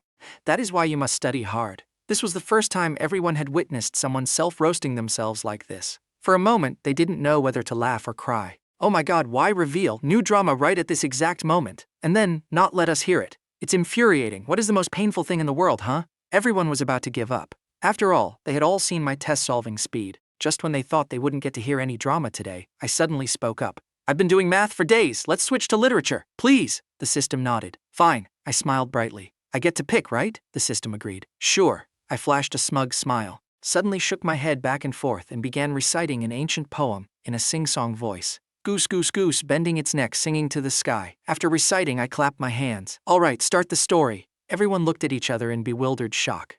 You can play the system like that? The system was furious. No way, I shrugged. You literally just said I could pick. Now you want to eat your words? A study system playing dirty? The study system was terrified by my logic. This time I clearly fell for his trap. Next time I absolutely will not be fooled. It extremely reluctantly began to reveal the tea. It was a dark, windy night, when the school beauty and the school tyrant were fighting. They accidentally tripped and fell into a tangled heap. Someone caught them in the act, added some spicy embellishments, and posted it on the school forum. Then people started shipping them, even wrote fan fiction, and it just spread further and further from the truth, spontaneously turning them into a couple. I had an epiphany. So it's the three men make a tiger effect. Say a lie enough times and it becomes the truth. But why is the story so short? The system snorted. Because you half-assed your homework. Otherwise, recite another poem, and I'll tell you the highly detailed version. I flat out refused. Knowing the truth is enough. I'll imagine the rest myself. Rowena and Isolde didn't care about the details or not. Clearing up the misunderstanding was the main priority, but they didn't expect that my next inner thought would almost scare them to death. So it was fake, and here I was admiring their couple goals. What a pity. Rowena just wanted to scream at me. Forget this whole thing. Don't think it's real. Me and Isolde, that idiot, have absolutely zero connection to each other. Isolde shot Rowena a look, knowing she was cursing her out in her head. Glared back, then turned to me. Do you believe it now? I really have nothing going on with Rowena. I nodded. Yeah, got it. You guys were victims of rumors. So can I leave now? This place is too freaky. And if you guys were rumored, why are you explaining it to me? What does it have to do with me? Rowena and Isolde, even though they were very happy to clear things up, couldn't help but feel a strange sense of loss in their hearts. Seraphina, standing nearby, laughed hysterically. The system looked at its master's demeanor, nodding in deep satisfaction. This is the way. Stop thinking about useless nonsense. The most important thing is to study hard and make progress every day. I waited forever, but it didn't reply. I asked hesitantly, Can I go now? Seraphina immediately hugged me. I think you are just too cute. I'm liking you more and more. Come home with me today, okay? I'll tell my dad to adopt you. I rolled my eyes. Oh, stop it. Even though Seraphina is really pretty, I don't like her. Plus, her family tree is way too chaotic. Before I could say anything, two loud voices shouted in unison. No, Seraphina, seeing this, kissed my cheek, asserting her dominance. On what grounds? What are you guys to him? Seeing Seraphina kiss me, both of them instantly pulled me behind them, shielding me. Rowena proudly declared, his fiancé. Isolde refused to back down. Childhood sweetheart. The class rep suddenly chimed in. His class rep, I do not agree to your matters. Everyone looked at the class rep. Class rep, why are you jumping in? I felt dizzy. So dizzy. Why is the class rep joining the drama too? From now on, the class rep is no longer the reliable class rep in my heart. The class rep rubbed his nose, smiling a gentle smile, and explained, I am your class rep. Seeing you all displaying signs of early romance, of course I have to extinguish it immediately. You are students right now. Your main mission is to study hard. I bugged my eyes out, squinting at the class rep. Why do I feel like the class rep is possessed by the system, suddenly taking charge of our studying? Was the class rep always this enthusiastic? Everyone nodded in agreement. The class rep is definitely acting abnormal. The class rep acted as if he couldn't hear my inner voice, nor did he care about everyone's stares. His face didn't flush, his heart didn't skip a beat. He strolled leisurely to my side, smiling. Let's go. Didn't you want to leave? Let's go right now. I nodded furiously. No matter if he's normal or not, right now I just want to leave. If I stay any longer, I feel like I'm going to become abnormal too. The class rep just reached out, preparing to pull me up. Rowena suddenly charged forward and blocked him. The class rep paused. Rowena stated calmly, "This is my fiancé. I will take him home, thank you." I instantly rolled my eyes. "Big sis, is your brain flooded? You're starting to hallucinate now." The moment the words fell, Isolde also pushed her way in, pulling me slightly. With her other hand, she thoughtfully pulled out a tissue and gently wiped my cheek. "This is my big bro. I'm taking him home, and that's final." "Big bro?" I blinked. "This school beauty has lost her marbles too." Seraphina, standing nearby watching Isolde wipe my face, couldn't help but pout, feeling incredibly uncomfortable inside. She made up her mind to lure me to her house, just to piss these people off. Isolde turned her head, looking at me with those shimmering, watery eyes. Her voice as soft as a little kitten. "When we were little, you promised to protect me. Don't tell me you forgot everything." Seeing a beauty acting cute like this towards me, I really had no defense against it, I mumbled, softly. Isolde instantly smiled radiantly. "Big bro, let me take you home." Just as I was about to nod and agree, Rowena jumped out to wreck the vibe. "No way! When we were little, you said you were going to marry me." My eyes almost popped out of their sockets. "What?" I suspect Rowena's brain is permanently damaged. I frantically shook her shoulders. "Are you awake?" Rowena looked at me with a deeply hurt expression, gazing at me like a heartbroken lover. "Did you really forget everything? When we were little, you held my hand and personally said you would marry me." I was so terrified I started stuttering. You don't talk nonsense." The surrounding crowd's eyes lit up like searchlights, hyped to the absolute max. "So spicy. Today's drama feast is worth its weight in gold." Seraphina hurriedly pulled me back and yelled at Rowena, "Stop talking nonsense. Can't you see you've scared him stupid?" Rowena, seeing my dumbfounded state, averted her eyes aggrievedly. "Do you really not remember anything?" But she quickly regained her spirit. "If you forgot, I'll make you remember. Anyway, I'm not letting anyone else steal you." She pretended to be heartbroken, forcing a tragic smile. "It's fine. If you forgot, then never mind. It wasn't a big deal anyway." Looking at her pathetic, pitiful demeanor, the hearts of the audience practically melted. My face flashed a hint of sympathy, but internally I muttered, "Why are you smiling? You're completely destroying your character setting." Rowena's expression instantly froze stiff. Seraphina tried hard to suppress her laughter, reaching out to pinch my cheek. "Why are you so cute?" Before I could even react, I was dragged away by Isolde. "Let's go! We need to bail fast!" Seraphina panicked. "No!" Rowena also screamed. "You can't!" The watching crowd. "We still want to feast on more drama." Watching the three of them tug at me, I felt the atmosphere getting strangely twisted. This scene doesn't look right at all. I want to go home. These people are terrifying. Just as the three of them were in a deadlock, no one willing to yield, the parents of the Su family and their lovers, who were basically background characters, finally spoke up. Seraphina's mom smiled warmly. "You kids haven't had dinner yet, right? Let's all eat together." Seraphina instantly nodded. "Okay." Everyone else had no objections, agreeing in unison. Seeing everything decided just like that, I screamed internally, "I do not agree! I want to go home!" Seraphina smiled and dragged me along. Everyone said in unison, "Your opinion doesn't matter." And so in a daze I was dragged off to dinner. After dinner, Seraphina's parents even treated everyone to dessert. And so I was forced to stuff my belly full of sweet pastries. Finally, Seraphina's dad cleared his throat. "You are all Sarah's friends. Next month, Sarah is going on a trip. Would you all like to go with her? I will cover all expenses." Class 13 suddenly had a revelation.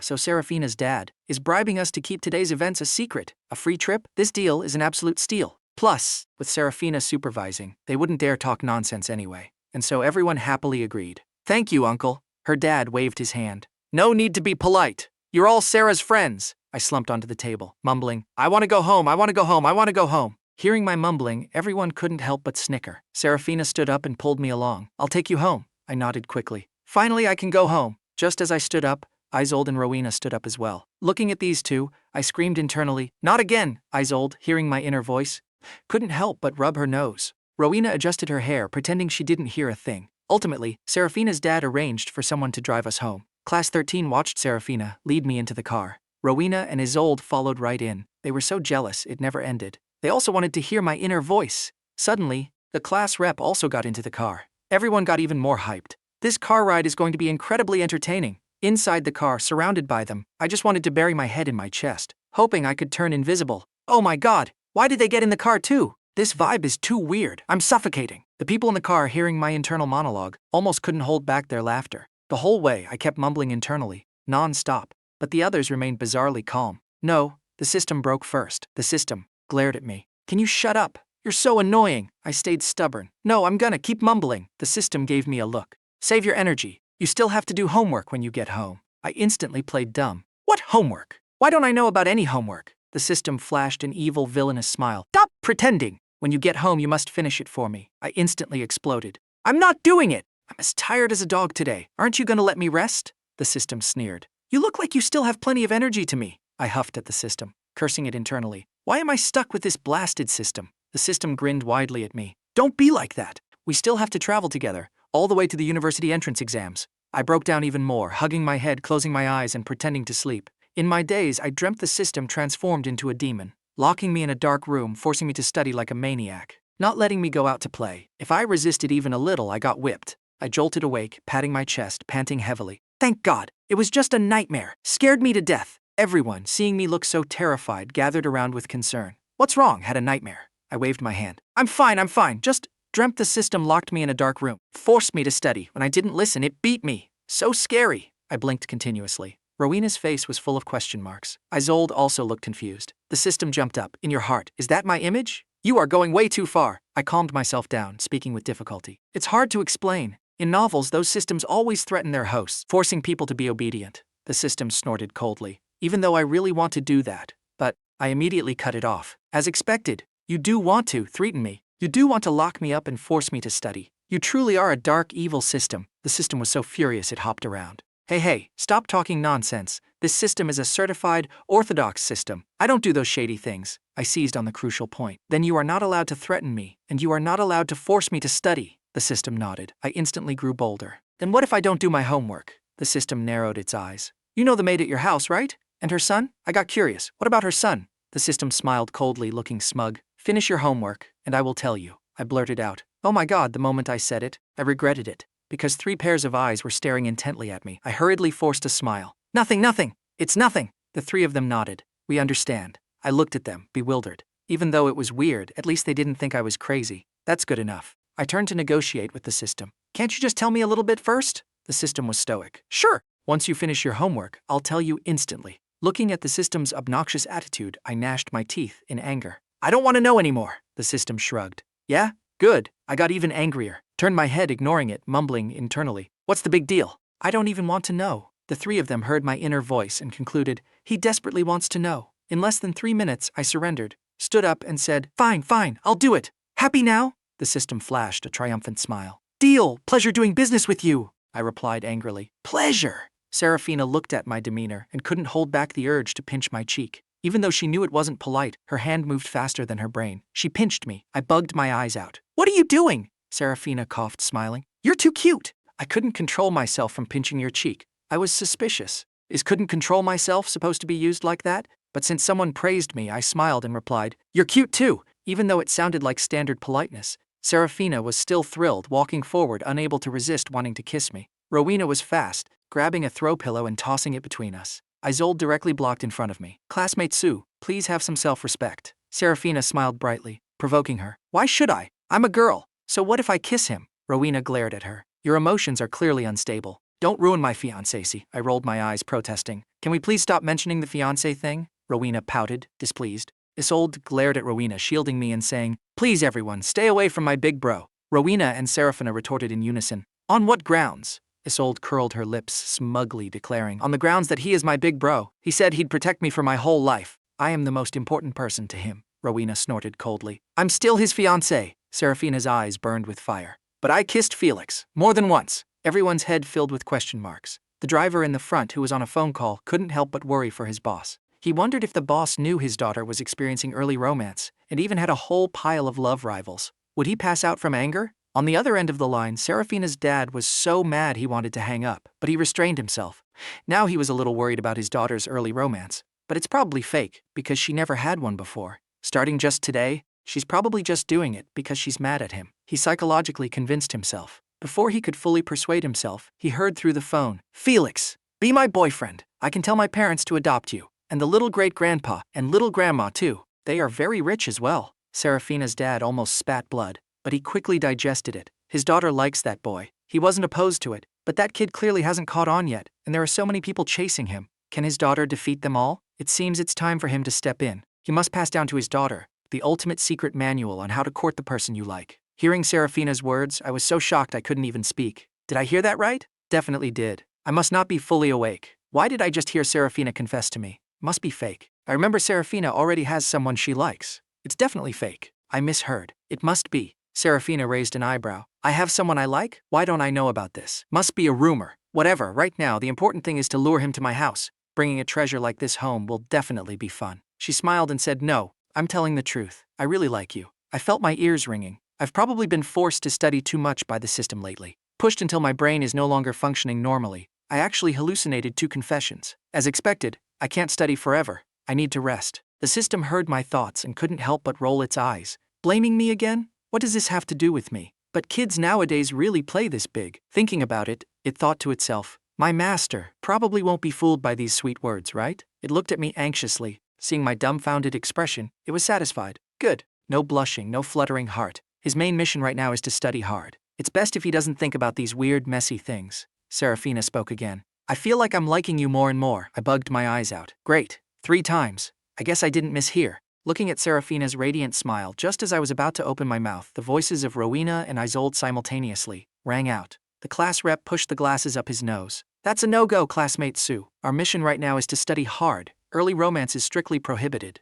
After saying that, he looked out the window, smiling. Driver, we're here. We'll be getting off now. The driver didn't dare to stop the car, because the young miss of his house had literally just finished confessing, and the other party hadn't even agreed yet. Should he drive around a little longer? To create a private opportunity for the young miss? He acted as if he didn't hear a thing, and kept driving. Looking like without the young miss's explicit command, he absolutely would not stop. Seraphina looked at the driver with satisfaction. Good job, you're getting a raise when we get back. The driver, seeing the young miss's approving gaze, felt even happier, driving with even more stability. I watched my house getting further and further away. Why are we driving past it? I turned to Seraphina. Hey Sarah, we passed my house! Seraphina nodded. I know, but you haven't answered me yet. I instantly shook my head. Classmate Sue, we are still students. Dating right now is inappropriate. My parents also forbid early romance, so let's just drop this, okay? The system beside me nodded in agreement. Exactly, your top priority is to study hard. I helplessly glanced at this party-crashing system. Isolde smiled brightly and chimed in. Classmate Sue, can we get out of the car now? Rowena laughed joyfully out loud. Haha, I knew it!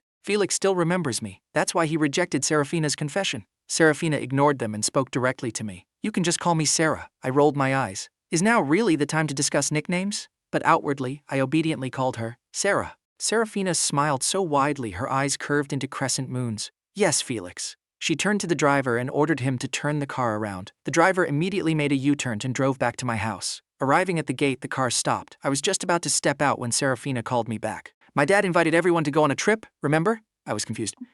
When did that happen? Why don't I remember? The system jumped out to explain. It was when you were screaming about wanting to go home. I was just about to refuse when I heard Seraphina act cute. Felix, you won't say no, will you? Seeing a beauty acting cute towards me, I truly had no spine. I nodded and agreed. Seraphina happily escorted me out of the car. Rowena, Isolde, and the class rep also followed me out. Seraphina glanced at the 3 of them. You guys live here too? Isolde said. My house is right here. We just bought a villa. Rowena nodded. My family also owns a villa here. After saying that, she looked at me, about to speak. I instantly hitched my backpack and bolted. I'm out of here! I'm out of here! Who knows what crazy fits you guys will throw next? Whatever it is, staying home is the safest. The people left behind looked at each other in confusion. Are we really that scary? After I left, Isolde and Rowena also departed, leaving the class rep standing there all alone. Seraphina inside the car saw this scene and couldn't help but smile. Class rep, let me give you a ride home. The class rep curled his lips, stepping into the car. He said to Seraphina, thank you. Seraphina waved her hand. No need to be polite.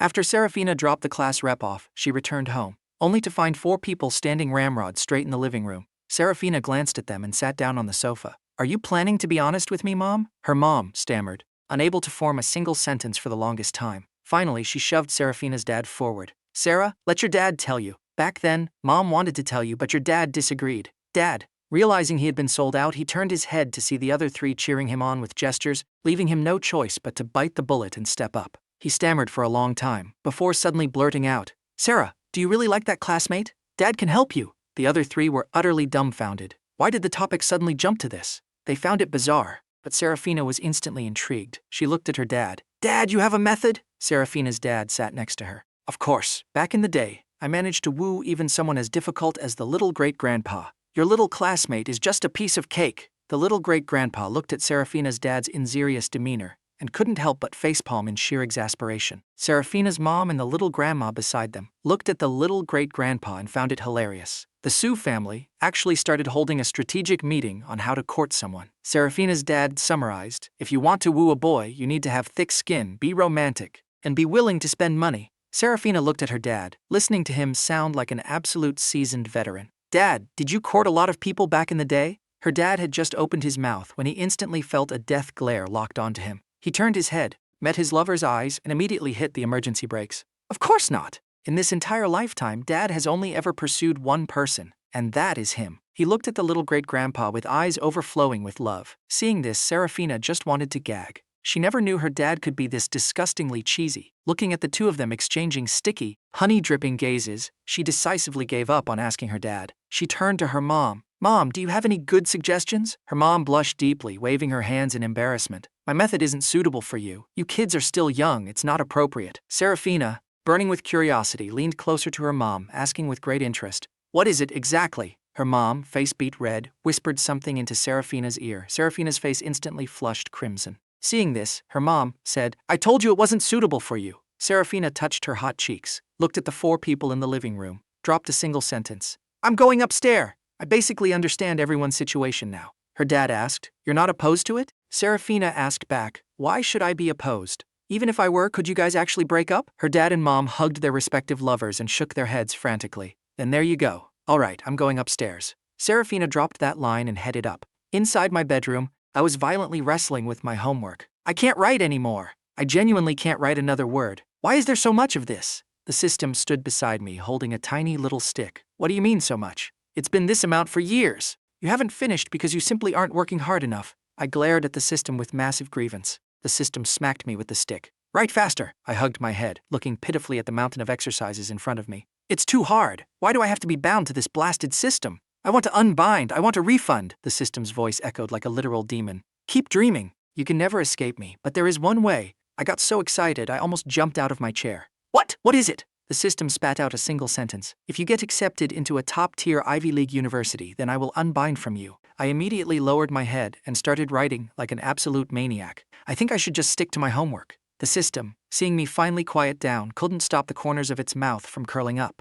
Outside the door, Martha the maid stood holding her phone close to the door, her eyes welling with tears, her voice lowered but vibrating with pure excitement. Madam, did you see that? The young master is doing his homework. The young master is actually doing his homework. The young master has truly grown up. On the phone screen, a stunningly beautiful woman, watching her son burying his head in bitter studying, instantly burst into tears. She grabbed the man next to her, her voice choking with emotion. Honey, Felix has really started studying. The man wiped the corner of his eyes. Wife, our son finally has a promising future. He's finally willing to study properly. The woman pushed her husband aside and waved at Martha. Martha, hurry and prepare some delicious, nutritious food to replenish Felix's energy. He's working so bitterly hard like this. Yes, madam, I'll do it right away. After speaking, Martha hung up the phone and tiptoed away to gently close the door. The system glanced toward the door and couldn't help but exclaim, Now I finally understand why my master is so lazy. With parents who spoil him to the absolute heavens, terrified he'll get tired after studying for just a minute. If I were him, I'd be lazy too. It turned to look at me, currently wrestling desperately with a math problem. Hearing my internal screaming and wailing, it only felt its digital brain buzzing. It covered its ears. It genuinely did not want to hear my screaming anymore. Oh my God, why is this so hard? Who on earth invented mathematics? I need to lock that person up and force them to do math every single day. I don't want to do this anymore. I want to sleep. Why is my life so miserable? The system finally exploded. All right, shut your mouth. I looked at the system pitifully. I'm already this tragic, and you're still scolding me? The system, seeing my tear-filled eyes, finally swallowed its scolding words back down. Suddenly my phone rang, an unknown number. I picked it up, confused. Who is this? The other end of the line was silent for 2 seconds. Then a gentle, pleasant voice came through. It's me. My brain had been tortured by math into a tangled mess. I completely failed to recognize who it was. The line was silent for another few seconds. Look at the caller ID. I stared at the unknown number, blanking out for 2 seconds. The other side instantly reacted. You didn't save my number. I finally calmed down, now hearing it clearly. Isolde? The other end shifted to a joyful tone. It's me! I asked in confusion. Why did you call me? Just to ask if I saved your number. I chuckled. You're not even here, you know. At that moment, 2 tapping sounds came from the balcony glass door. I walked over to look and was shocked to see Isolde standing on my balcony. From the phone came Isolde's voice. I'm here. Open the door. Looking at Isolde right in front of me, I asked, How did you get in here? Isolde pointed to the villa next door. We are neighbors. I swallowed hard. You climbed over? Isolde glanced at my phone screen and said with a hint of grievance. You didn't save my number. I glared at Isolde. Is now really the time to talk about that? The important thing is you climbed over. Weren't you afraid of falling? Isolde, hearing my concern, replied happily. I'm fine, I gave her a look. Why are you here? Isolde pointed at the phone. You save my number first, then I'll tell you. I glared at Isolde, tapped a few times on my phone and shoved the screen in her face. Saved it. Isolde saw her name on my phone, her lips curving into a smile. I came to tutor you. I was just about to refuse, but hearing tutor, I immediately rejoiced and invited Isolde inside. Come in, come in. Right now, I just desperately wanted to finish my homework as fast as possible. I invited Isolde in, let her sit in my chair, then pulled up another chair to sit beside her. I smiled and said, Teacher Isolde, you may begin. Isolde, who was just feeling shy about sitting in my chair, hearing me call her teacher Isolde, felt even more embarrassed. Her face flushed red, and she replied softly. Her voice was incredibly pleasing to the ears. I sat in my chair listening to Isolde explain the problem. After she finished, she asked, Do you understand? I blinked blankly. What? Isolde, looking at my expression, knew instantly I didn't get a single word. Her voice remained gentle. Then I will explain it one more time. Seeing Isolde acting so gentle, I muttered internally. Isolde is way too gentle, so much better than the system. I didn't understand, but she didn't scold me at all. If it were the system, it would definitely have threatened me with its little stick, nagging me all day. The system sneered in utter disdain. Just wait. Give it 10 more minutes. No, 1 more minute. Isolde will definitely lose her temper. My master is incredibly hard to teach. It waited and waited, watching Isolde explain this problem multiple times. And finally, she managed to make me understand. Yet she wasn't angry in the slightest. She remained just as gentle. The system suddenly felt that Isolde was much more suited to be a system than it was. At least her emotional stability was vastly superior to a literal machine. Finally, I managed to finish half of it. Isolde, seeing that I was getting a bit tired, said, Let's take a short break. I smiled and nodded. Teacher Isolde is the best. Not only is she gentle, but she also lets me rest. Way better than the system. The system standing nearby rolled its digital eyes, but at least its master was willing to study, so it let my passive-aggressive double standards slide. At this moment, a knock came from the door. Felix, Auntie Martha made some bird's nest soup for you. Hearing Martha's voice, I glanced at Isolde in front of me and immediately yanked her up. Quick, hide! Isolde was confused. Why? I panicked. If a girl suddenly appears in my room out of nowhere, Martha will worry and tattle to my parents. If my parents find out, it'll be a massive headache. I dragged Isolde around, searching the whole room, finally pulling her to the side of the bed. I pointed under the bed. Hide here! Isolde glanced at the pink fluffy rug, her lips twitching upwards. Am I really that scary? To the point where I have to crawl under a bed? I was as anxious as an ant on a hot pan. Terrified Martha would come in and see an extra person in the room. I urged her frantically. Exactly! So hurry up and get in! Afraid she was moving too slow, I patted her shoulder, urging her. Hurry up! Get in quickly, otherwise if Martha sees you, my parents will absolutely scold me until I doubt my very existence. Isolde looked at me panicking, like a startled little rabbit, limbs flailing in chaos, and couldn't hold back a laugh. I stared at her, utterly dumbfounded. I'm panicking to death here, and she's laughing at me? If she wasn't helping me with my homework, I would have thrown a punch already. Isolde had just reined in her smile, and was about to say something, when Martha's voice suddenly called out from outside. Felix? Are you still in there? My panic skyrocketed.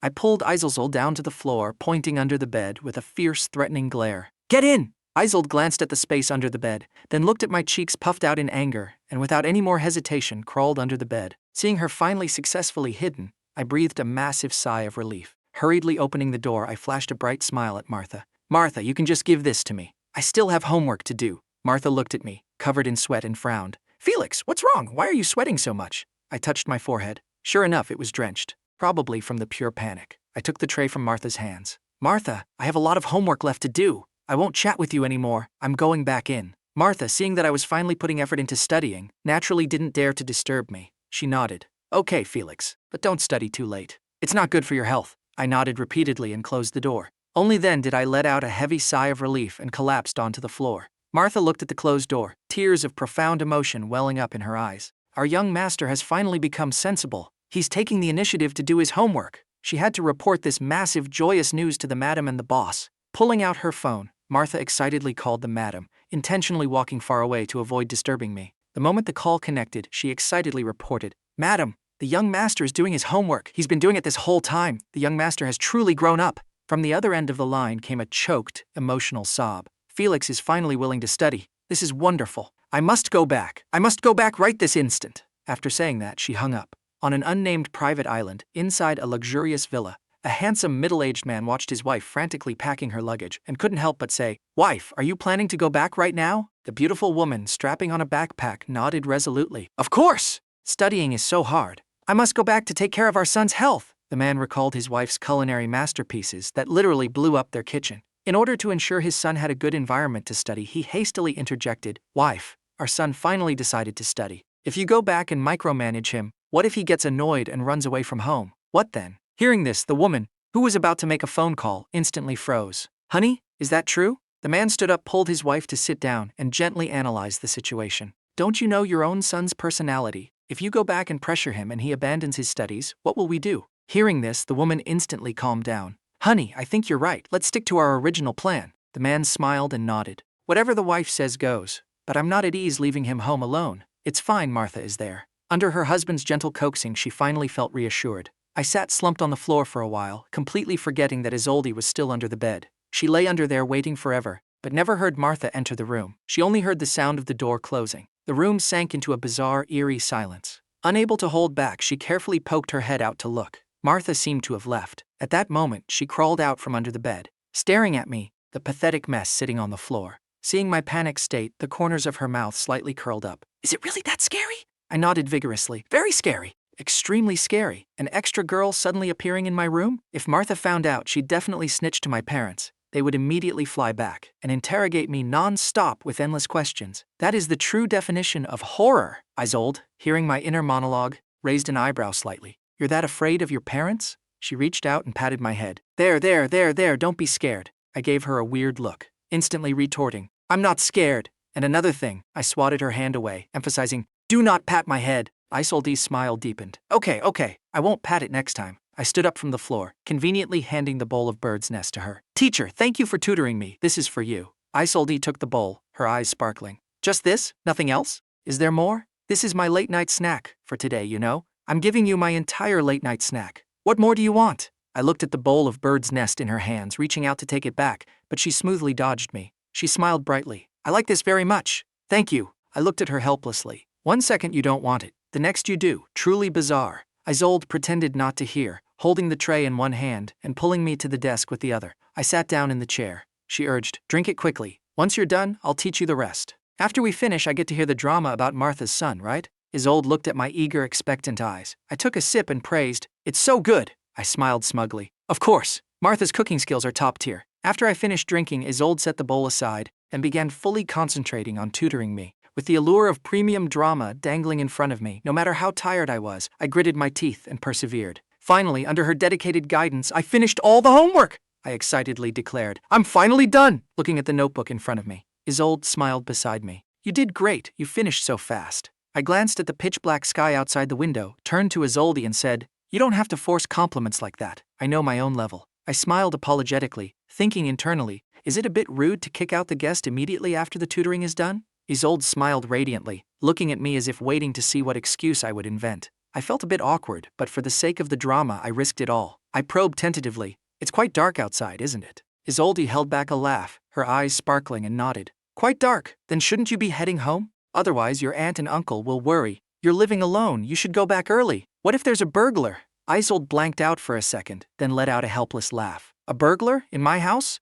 Do you know how expensive real estate is in this neighborhood? I looked at her earnestly. But what if it's a master thief? Hoping she would buy this absurdly stupid excuse. Isolde burst out laughing. Then I definitely can't go back. Master thieves are highly dangerous. What if I get hurt? She actually used my own words against me. I racked my brain but couldn't think of a better excuse. Just as I was about to frankly kick her out, Isolde stood up. I'm heading back. I instantly beamed a radiant smile. Then I'll walk you out. Isolde looked at the undisguised joy on my face, felt a bit helpless, and walked straight toward the balcony. I followed behind, eyes wide, asking, why are you going to the balcony? Aren't you afraid Martha will find out? I came this way. I looked down from the balcony. The height made me slightly dizzy. Maybe you should. Before I could finish, Isolde lightly leaped over to the other side. I was stunned, eyes bugging out. So athletic, she just jumped right over. That's peak! Isolde, hearing me praise her in my head, couldn't help but laugh. Go back and rest. Right now, I just desperately wanted to get back to my drama. I quickly said, good night, and sprinted back to my room. Isolde watched my retreating back and helplessly shook her head. He loves drama that much? No wonder he got bound by the study system. Just as she turned around, she saw someone she did not want to see. The smile on her face vanished. Looking at Rowena leaning against her door, she walked over and pulled the other girl away. Why are you at my house? Rowena snorted coldly. And you? Why did you go looking for Felix? Isolde glanced at Rowena, the corners of her mouth curling into a provocative smirk. Yeah, I went to find Felix. What does it have to do with you? Rowena slammed the door shut, blocking Isolde's path, her face full of fury. What were you doing looking for Felix? Isolde's eyes flashed with a cold glint sharp as a blade. None of your business. Rowena clenched her fists, crossing her arms, her face turning an inky, bruised green. I forbid you from looking for Felix! Isolde stood tall, radiating a freezing aura. On what grounds? Who do you think you are? Rowena's eyes flashed with fierce arrogance. On the grounds that I am his fiancée, Isolde sneered coldly, her gaze turning to ice. That's just something you made up in your own head. Felix never acknowledged it. Rowena, remembering that I had forgotten our past, flashed a hint of hurt on her face, but she quickly regained her icy demeanor. That's none of your concern. He promised me. Isolde refused to back down. He also promised to protect me for his entire life. The two clashed fiercely, neither willing to yield a single inch. Just as the tension was stretched to the snapping point, my voice suddenly echoed out. Oh my God, so spicy! The school tyrant climbing walls in the middle of the night to find the school beauty. And the beauty even pinned the tyrant against the wall, who knew the normally badass school tyrant was actually a sweet-bottom girl. I'm dying of laughter. As expected, staying up late yields the best drama, I continued to mumble internally. But these two are real, right? Why did they explain it so elaborately to me? Am I some crucial VIP character? To make this couple put on a whole act in front of me. Maybe they don't want to go public? Maybe the school tyrant doesn't want to go public. After all, she's a terrifying legend at school. The school tyrant being the bottom. Just thinking about it is unbelievable. I looked towards them. The beauty is pinning the tyrant against the wall. In reality, the two of them were miles apart, currently fiercely hurling venomous insults at each other. Hearing my voice, both of them instantly froze solid. They clearly never expected me to witness this scene and completely misunderstand them. The two looked at each other with pure disgust, their eyes full of contempt. Then they quickly sprang apart.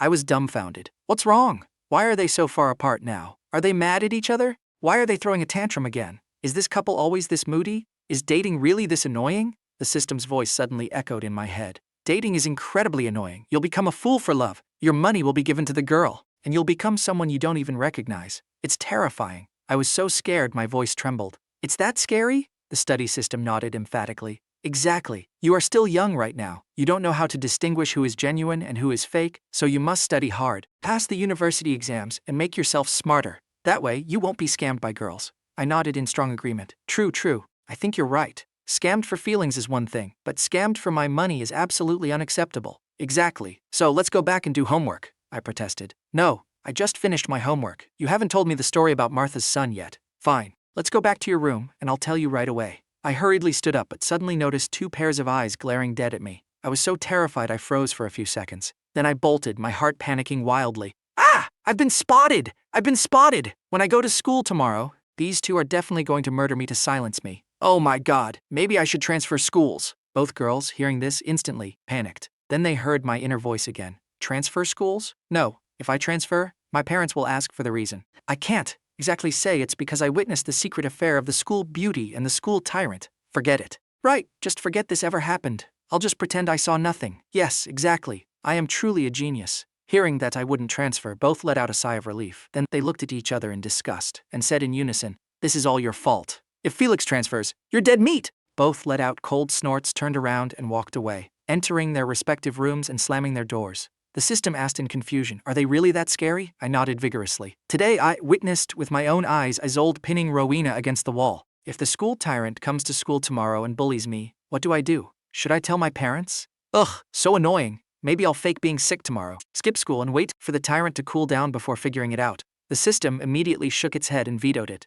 No way. How can a good student fake illness to skip school? I muttered. But I'm not a good student. The system patted my shoulder with utter confidence. Don't worry. With my supervision, you will absolutely become a stellar top student. In the future, Ivy League universities will be yours to pick. I looked at it like I was looking at an absolute idiot. Where does this system get the delusion that I can get into the Ivy League? But I didn't dare say it out loud, terrified of triggering another lecture. This system was even more nagging than my mom, buzzing in my ear all day long. Seeing my lack of reaction, the system shouted loudly, "What is our mission?" I pouted, not wanting to engage. Why are we shouting slogans? So embarrassing. You could beat me to death and I still wouldn't shout it. The system, seeing this, immediately tossed out the bait. Hurry up and finish this. Then we can feast on the drama of Martha's son. I heard there's massive tea. I instantly perked up and internally screamed in my mind, "Study, study, study!" Anyway, it's just screaming in my mind. No one can hear it, so it's not embarrassing. The system nodded in satisfaction. Very good. Our goal is, I figured since I was already doing it, I might as well relax,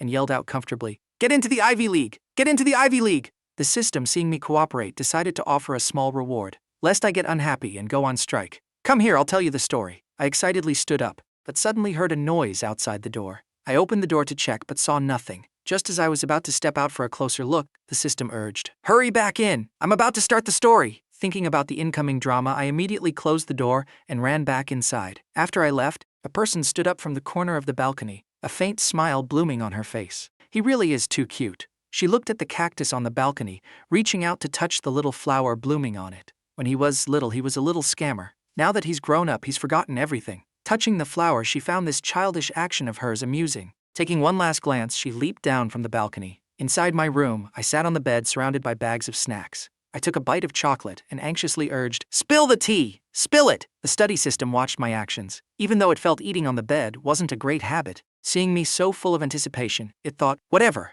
I'll spoil him just this once. Can't pressure kids too much or they'll develop rebellious psychology. It began, "Martha's son has a girlfriend, and she's pregnant too." I immediately interrupted. "Let me guess, it's not his kid." The study system glared at me helplessly. "Watch less of those cheap, trashy soap operas," I giggled. "Keep going. The baby is his, but he doesn't know. He thinks his girlfriend likes someone else." The girl, because of his hot and cold attitude, felt deeply insecure. When she found out she was pregnant, she was terrified he wouldn't want it. She planned to find him to talk about it, but ended up finding him at a bar. I mumbled, "This plot is pretty cliché, isn't it?" The study system glared at me. I hurriedly shut my mouth, smiling as I asked, "And then what? And then what?" Martha's son saw his girlfriend acting weird lately, thought she was going to seek out the guy she really liked. In a fit of rage, he ran to the bar and ended up getting caught by the girl, drinking with another woman. The girl became even more convinced he didn't love her. In her anger, she booked a flight, planning to run away with the baby. I bugged my eyes out. This plot is truly absurd, yet weirdly familiar. Like those dramas where the male and female leads absolutely refuse to communicate, right? The study system nodded in agreement. Exactly. You humans are so weird. Just talking things out clearly would solve everything. Yet you love making the other person guess. I felt a profound sense of empathy and asked next, "When is the flight?" "Tomorrow." Hearing this, I instantly leaped off the bed and bolted toward the door. The study system chased after me. "What are you doing?" "Playing matchmaker, of course. Since this couple refuses to communicate, I have to proactively break the news to Martha." Talking while running, after just a few steps, I arrived at Martha's door, knocking frantically, shouting loudly, "Martha! Martha! Open the door!" Wearing her comfortable pajamas, Martha looked at me. "Felix, what's wrong?" Without a second thought, I dropped the massive bomb on Martha. "Your son's girlfriend is pregnant, and now she's planning to run away with the baby." Martha jolted awake instantly, her eyes bulging. Pregnant? Pregnant and running away with the baby? Being an avid fan of CEO romance dramas, she instantly understood what this trope meant. While she was still in shock, I delivered the finishing blow. "She saw your son getting drunk at a bar, and he even got caught by his girlfriend. She's heartbroken. She bought a plane ticket for tomorrow, planning to take the baby away forever." Martha immediately grabbed her phone and relentlessly called her son. After more than 10 calls, the other end finally picked up. A female voice came through. "Hello, who is this?" Martha replied coldly. "Don't you have caller ID?" The line went silent for 2 seconds, then became extremely enthusiastic. "It's Auntie Martha!" Martha didn't let the girl speak, ordering, "Tell Toby to get on the phone." A moment later, a heavily drunken male voice slurred out. "Martha," Martha roared, "listen here, you little brat. Your girlfriend is pregnant, and you have the nerve to go out drinking at a bar? You made her so mad she ran away." The other end froze for 2 seconds, his voice trembling. Mom, are you telling the truth? Is Daisy really pregnant?" Martha snorted coldly. "She's not my girlfriend. How would I know? Go find her yourself. She's at the airport right now." After saying that, she hung up, the anger on her face vanishing entirely, turning to me with immense maternal affection. "Thank you, Felix. I hurriedly waved my hands. "It was nothing. I just happened to know." "Felix, seriously, thank you so much. Once that brat chases his wife back, I will absolutely force him to thank you in person." I hurriedly waved my hands again. No need. Martha was dead set on thanking me. After wrestling over it for a while, I used the excuse of having school tomorrow to slip away. Martha looked at my retreating back, wiping away tears, mumbling, "The young master is truly sensible now. He even thought about getting up early for school tomorrow. The young master is loving studying more and more." The next morning, I slumped sluggishly onto my desk, closed my eyes, pretending to sleep. But internally, my anxiety was skyrocketing. Yesterday was truly terrifying. I wonder if Rowena still remembers. Will she throttle me? Looking at her today, she has zero expression. She probably forgot. She probably won't beat me up. Class 13 instantly exploded. What? There's more drama we don't know about. Why does Rowena want to beat up Felix? What did Felix do? Or did he discover a secret? Damn it, why don't we live in the same neighborhood as Felix? Sell the house. I don't care if it's a loss. The whole class needs to buy houses near Felix's place to catch the drama. Despite my misunderstanding, my heart, remember, no causing trouble in the exam room. If you don't want to show up, don't show up. The The students below completely ignored the teacher's words, casually replying with a few yeahs. Anyway, I've never done well on a test. I gave up a long time ago. As long as I don't cheat during the exam, it'll be fine. Ever since the system burned my answer sheet, I haven't dared to pull any tricks, terrified that in the very next second, the paper in my hand would spontaneously combust in the exam room. Just thinking about that scene gives me chills. Better to just be honest. The homeroom teacher on the podium looked at the lazy, unmotivated students, sighed helplessly, picked up her lesson plans, and left. Class 13, noticing my inner voice had gone silent, we're just about to stand up and leave, when the study system's voice suddenly boomed loudly, commanding the master to increase his rank by 100 places in this month's exam. These words scared me so much my heart almost stopped. Where would I have the mental capacity to care about anyone else's reactions? My eyes bugged out, my brain buzzing. Increase by 100 places? A dead last failing student jumping 100 places? Are you asking for my life? The system tempted me. There are rewards, you know. Don't you want them? I resolutely refused. The system swept its gaze across the classroom, finally landing on a male student, flashing a highly cryptic smile. Did you know that in this class, there's a student whose little sister was kidnapped? The whole class was stunned. I bugged my eyes out, my brain flashing with realization. I actually know who it is. It's Tristan's little sister. I remember my parents talking about it. Back then, Tristan was 8 years old. He took his 5-year-old sister out to play. Just one moment of carelessness, and his sister vanished. This incident was a massive, devastating blow to the Su family. Tristan has lived in guilt ever since for losing his sister. You know about this? I looked at the system and asked. Of course! The system proudly puffed out its digital chest. There is nothing this system does not know. I know exactly where she is right now, and I also know who kidnapped her. Tristan suddenly looked at me, his eyes bloodshot, staring intently, terrified of missing a single piece of news about his sister. The other classmates also looked at me tensely, praying the system would reveal the truth, especially Chloe, Tristan's childhood sweetheart. She grew up with Tristan, had met that obedient, adorable little girl and loved her very much. Ever since this little girl went missing, Uncle Sue and Auntie Vance saw the normally cheerful Tristan turn silent and brooding.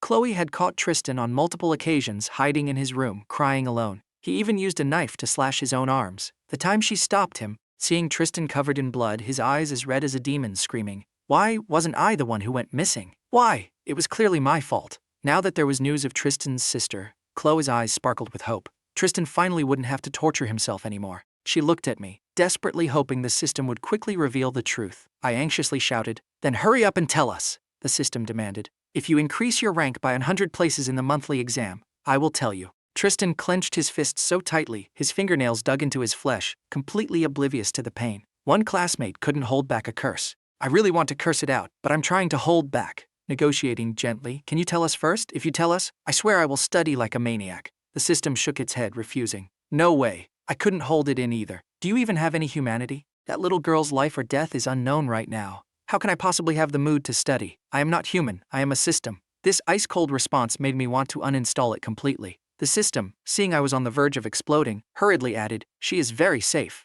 As long as you jump 100 ranks, I will tell you her location." I stared dead at the system. "Can you guarantee she is safe?" The study system nodded. "I guarantee it. Swear an oath. If you fail to do it, you'll get struck by lightning and rank dead last in every final exam." "I swear it right now." The system sighed helplessly. "I swear I will guarantee the safety of Tristan's sister. If I cannot do it, may I be struck by lightning and rank dead last in every exam. Is that good enough?" I gritted my teeth. "I'll trust you this once." Hearing this, everyone breathed a sigh of relief. As long as the little girl was safe, that was all that mattered. Tristan also relaxed significantly, but they were still worried. With my current level, could I really jump 100 ranks in such a short time? Right as he was worrying, his phone buzzed. The group chat, eavesdropping on the mandate of Heaven's inner voice, exploded. "Can Felix do it? He definitely can. Even if Felix can't, don't we still have Isolde in the class rep? If those two tutor him, it'll definitely work." Chloe's words were like a rock thrown into a pond. It barely made a ripple, because everyone knew exactly how impossible I was to teach.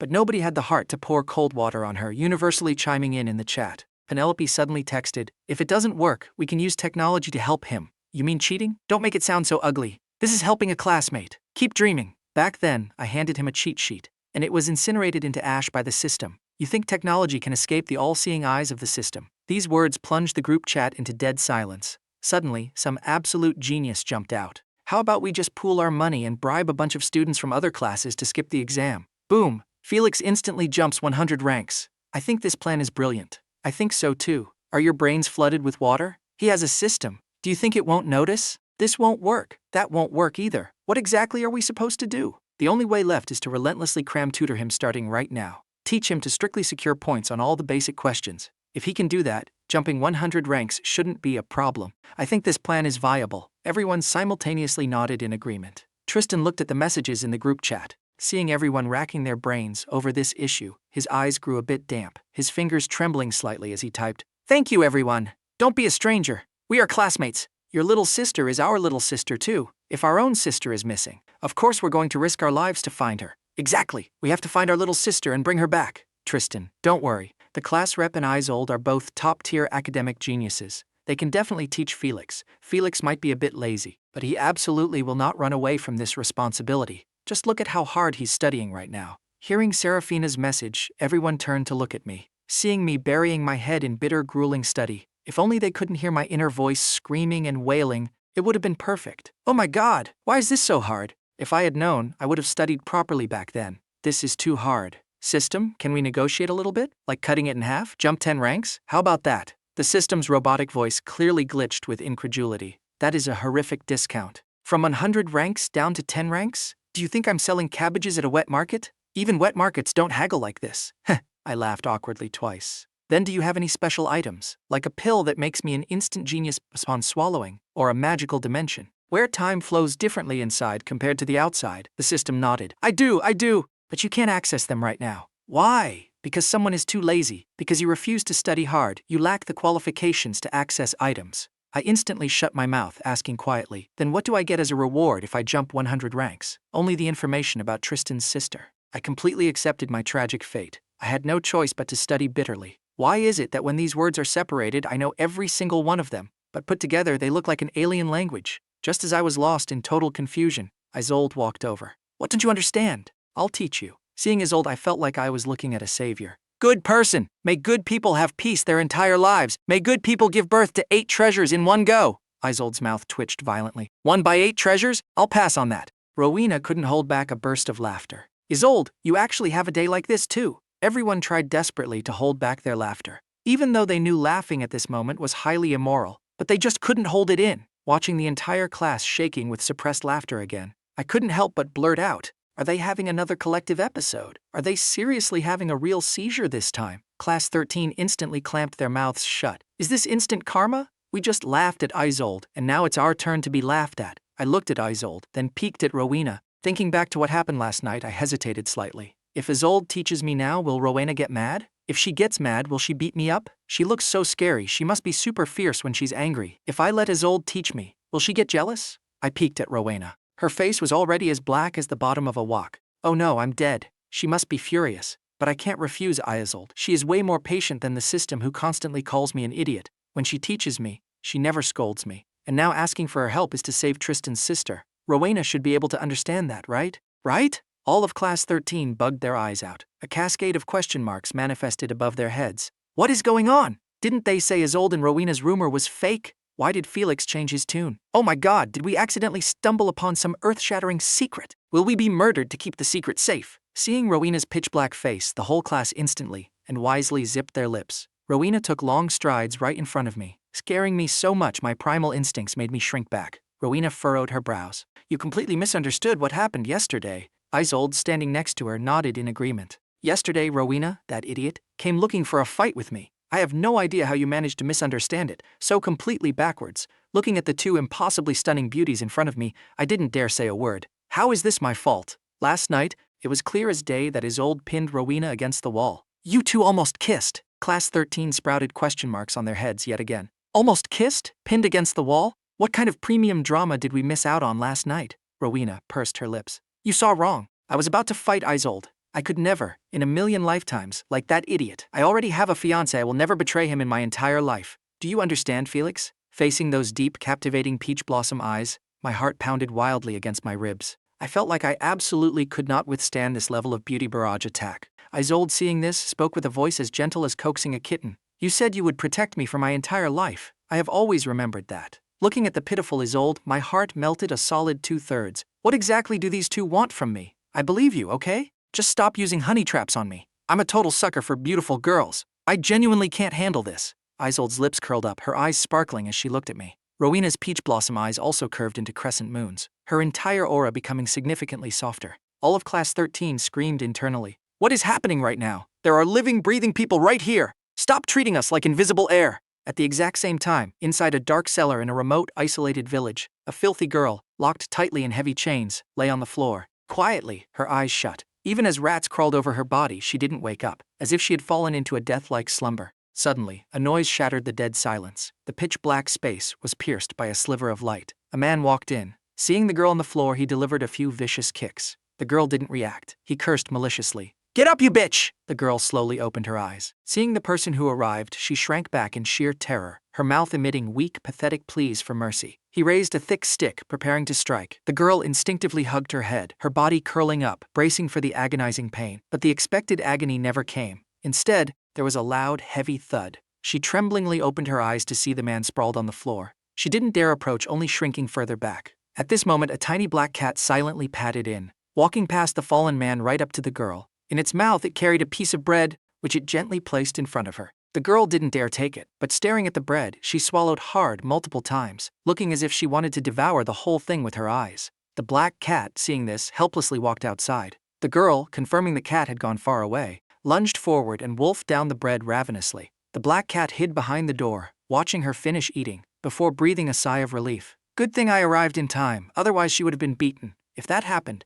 Master would definitely throw a fit, and probably refuse to study hard. This black cat was an avatar of the system, dispatched specifically to protect this girl. Just as the black cat was about to head out to find more food, the sound of approaching footsteps made it quickly hide. It saw an old man, along with a middle-aged woman and a younger man, enter the room. The middle-aged woman, seeing the man unconscious on the floor, rushed over and shook him. Seeing him wake up, she grabbed the stick and charged at the girl cowering in the corner, screaming viciously, "You filthy bitch! You dare seduce my man? I'll beat you to death!" The girl huddled in the corner, shivering uncontrollably. Just as the stick was about to crash down, the younger man grabbed it. "Wife, don't break her, otherwise she won't sell for a good price." Hearing the word price, the woman immediately stopped her hand, but she still hurled a few more venomous curses before her anger subsided. She dragged the unconscious man out, cursing as they walked.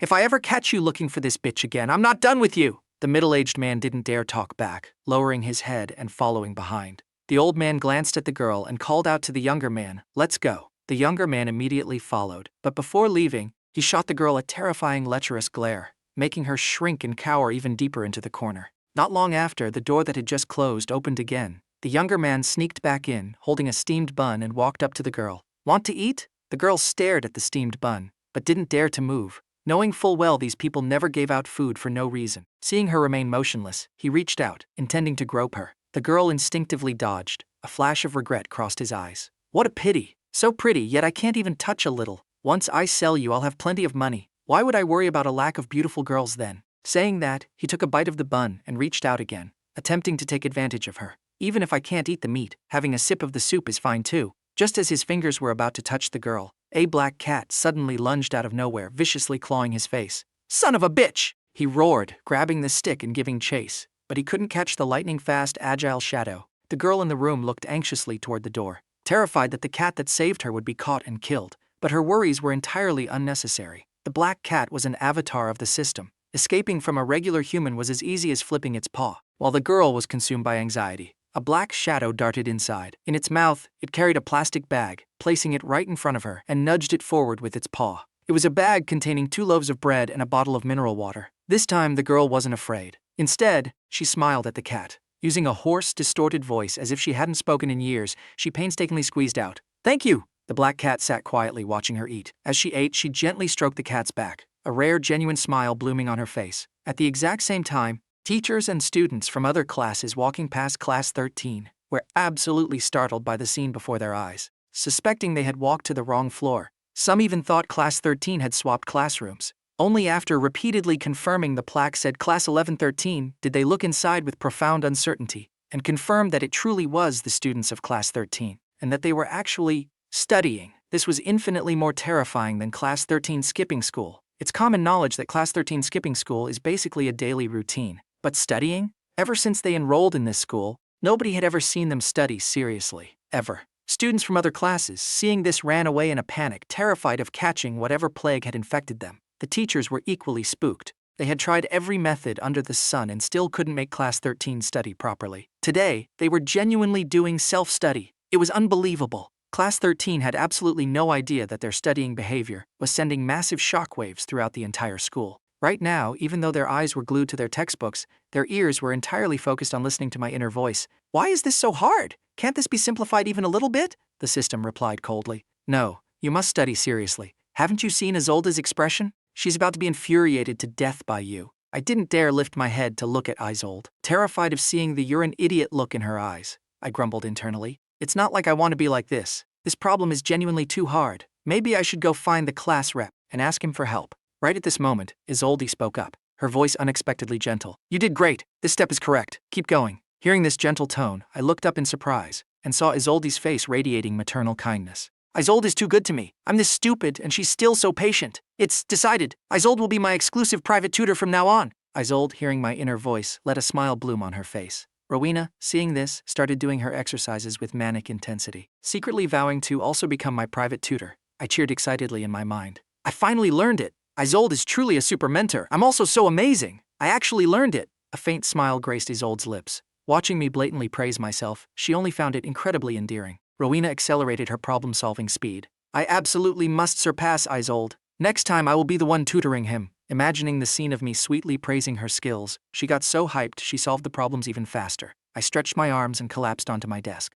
Let me rest for a bit. I've been so exhausted these past few days. I've never worked this hard in my entire life. Tristan looked at me, his eyes flashing with a hint of heartache. He knew I was risking my life for his little sister. He secretly swore that when he found her, he would thank me properly and thoroughly. He quietly pulled out a thermos. Inside was a homemade walnut and black bean brain-boosting soup. He gently walked up to me, placed the thermos on my desk, and silently turned away. I curiously picked up the thermos and opened it. Walnut and black bean brain-boosting soup? Why did he give me this? Does Tristan think I'm lacking in intelligence in his eyes and need brain-boosting soup? Tristan wanted to explain, but the words wouldn't come out. He only saw how exhausted I was these past few days, so he brought some homemade soup from his family. Chloe, sitting next to him, snickered, leaning into Tristan's ear. I told you not to bring this. Bringing soup to school is so weird. My homemade cookies are way more suitable. Tristan was just about to say, don't poison the savior of my little sister, when Chloe had already grabbed her cookies and walked over to me. Taking a sip of the soup, I marveled.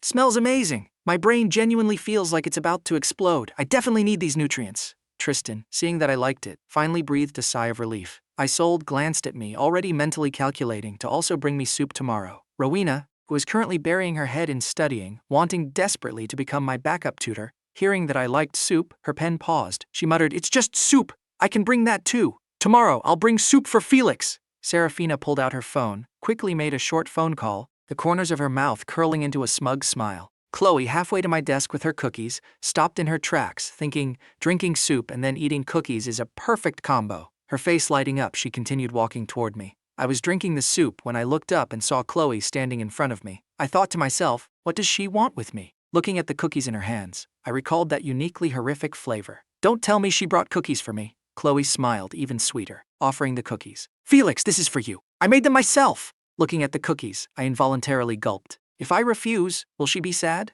Chloe looked at me confused. Why would he refuse? My cookies are delicious. Even my parents praised them. She placed the cookies on my desk. Try them. I was shocked internally. Delicious. Who on earth gave her this level of confidence? The system jumped out. Tristan did. My eyes lit up like fireworks. Drama? What is it? What happened? All of class 13 perked their ears up. We want to know too. Why are Chloe's cookies like that? Yet she is so unbelievably confident in them. The system pulled out an ancient poem. Recite this, and I'll tell you. I stomped my feet in pure rage. I've been studying like my life depends on it these past few days. And you're still making me recite poetry? Do you even have a heart? No. I am a system. I do not possess human organs. I immediately clamped my mouth shut. I really shouldn't waste my breath talking to a machine. Everyone nodded in deep agreement. This system is truly ice cold. Good thing we have better grades than Felix. Otherwise we'd be bound to this idiotic system too. Sacrificing one Felix to save the entirety of class 13. Felix, you've worked hard. Tomorrow we will definitely bring you delicious food. Chloe, seeing me remain silent, spoke with a aggrieved tone.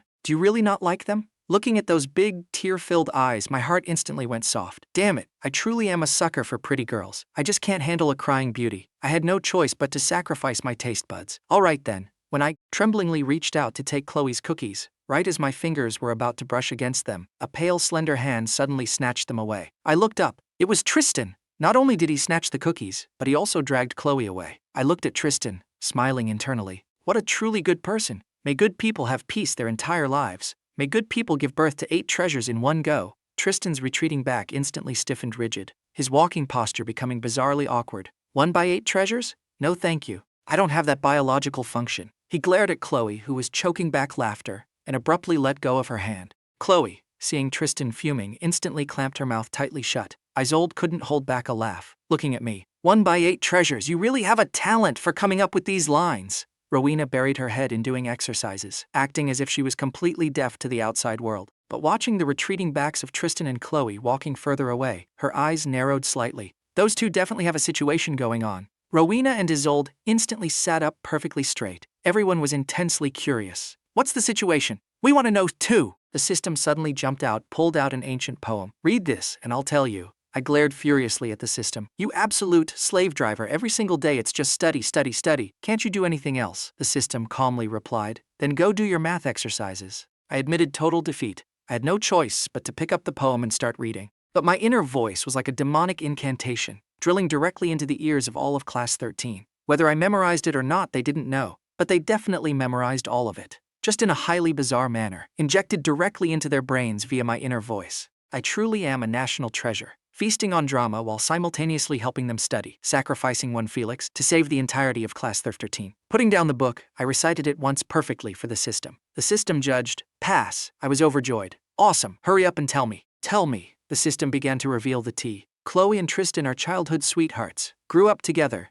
Their parents are also best friends. I nodded. I know this already. Can't you tell me something I don't know? The system warned. Don't interrupt. We're getting to the good part. I instantly zipped my lips, waiting for it to expose the truth. Everyone else held their breath just like me, stepping lighter. As you know, Tristan, because he lost his sisters, always lived in agonizing guilt. Even though his parents say they don't blame him, Tristan is still deeply heartbroken and blames himself. He tried to commit suicide multiple times. Every single time, it was Chloe by his side who pulled him back from the brink. Chloe, terrified that Tristan would kill himself, stuck to him like glue every single day. At first, Tristan found this girl incredibly annoying, but eventually, he accepted Chloe following him around. My eyes sparkled brightly. Salvation literature, I love this trope. But why is Chloe so ridiculously confident that her cookies are delicious? Everyone nodded. We want to know too. Tristan and Chloe blushed furiously, wanting to stop me and the system from revealing more. But their friends held them down tightly, giving them zero chance. Someone even teased. Oh, my childhood sweethearts, so pure, salvation literature. Wow, you two should just start dating already. Chloe blushed crimson red. Stop talking! The teasing tones made Chloe blush even harder. For a long time she couldn't formulate a single sentence. Tristan, standing beside her, didn't look any better. He coldly swept his gaze across the classroom. Whoever says another word, don't leave after school. Those people immediately shook their heads frantically.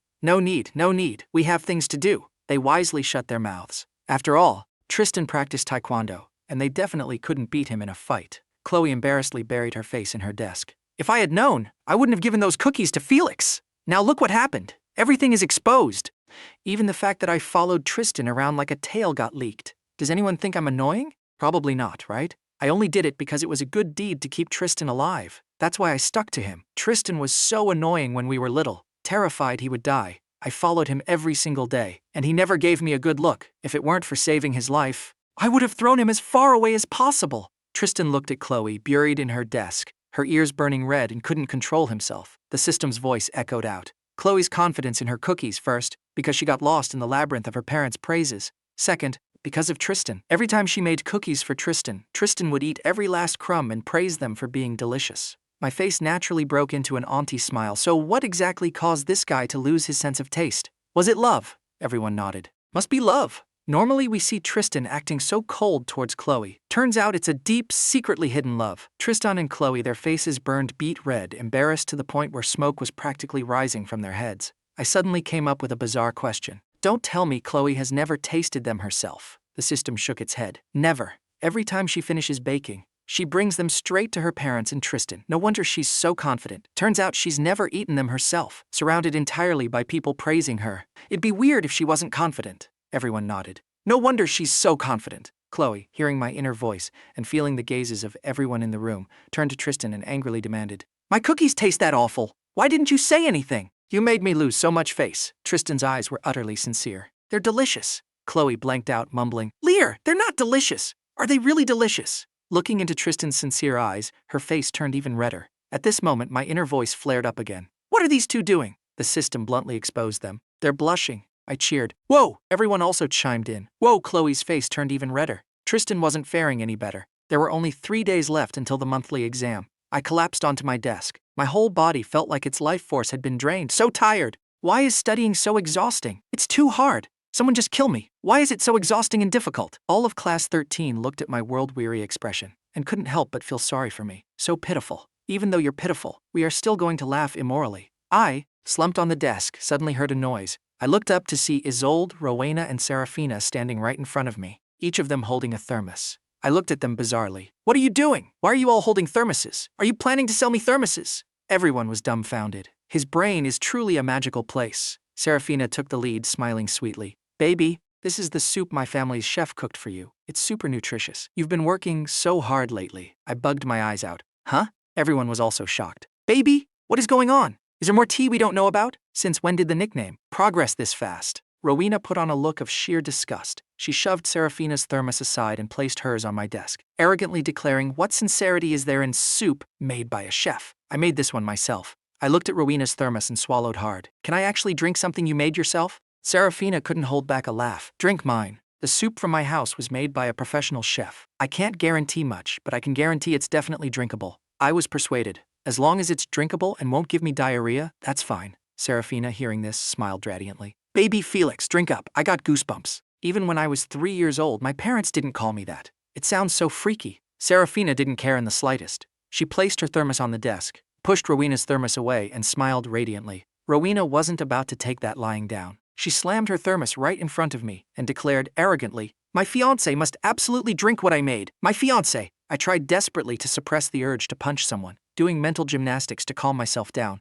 What fiancé? How dare you ruin my reputation? If I wasn't 100% sure I couldn't beat this idiot in a fight, I would have thrown hands already. Seraphina, hearing my inner voice, laughed even harder, looking totally relaxed. Baby Felix, drink mine! Rowena refused to yield. Drink mine! Neither of the two was willing to back down. They stared dead at me, shouting in unison. Drink mine! I hugged myself, feeling weak and utterly helpless. Can I just not drink any? Everyone chimed in, highly entertained. So spicy! Love watching this! Love watching this!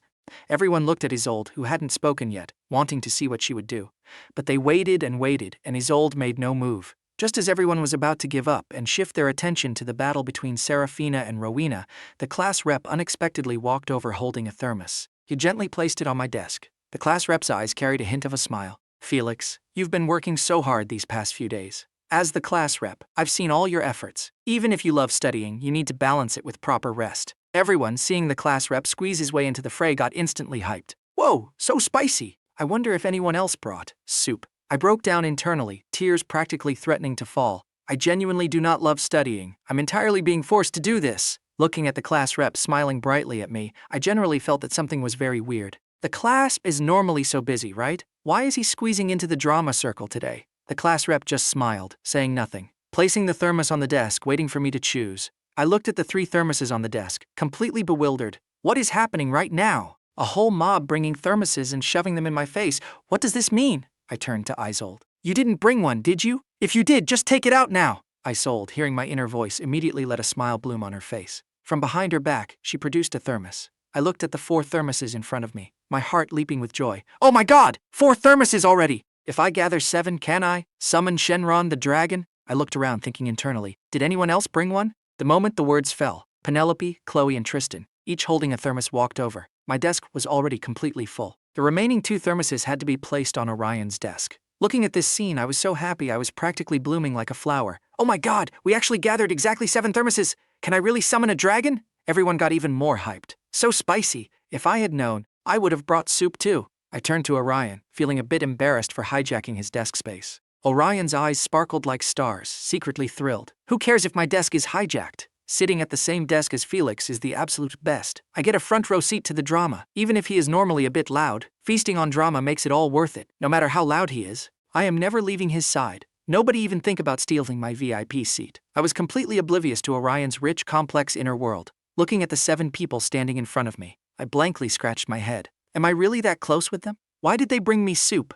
I never said I wanted to drink soup. Do they have some hidden agenda? Are they afraid I'm overthinking it? Seraphina hurriedly said, I like you. My dad said back when he was courting the little great-grandpa, he cooked soup for him every single day. Give it a try, it's really delicious. I smiled awkwardly. I don't really want to. The tricks your dad used to court someone, using them on me feels a bit inappropriate. No, it's not, Seraphina smiled. As long as it's effective, that's all that matters. I had no choice but to force a polite smile. Thank you. Then I looked at the others. What about the rest of you? Rowena's face flushed red. You are my fiancé. Of course I have to treat you well. Looking at her blushing face, I broke down internally. What are you blushing for? What fiancé? I already told you I'm not. Why is this school tyrant so stubborn? Rowena's heart felt a fleeting pang of sadness. But she quickly gathered her spirit, telling herself, Felix just forgot. When he remembers, he will definitely regret it. Imagining the scene of me remembering everything, crying and acting cute in her arms, she successfully cheered herself back up. Rowena smiled goofily. Drink it, it's delicious. What are you smiling at?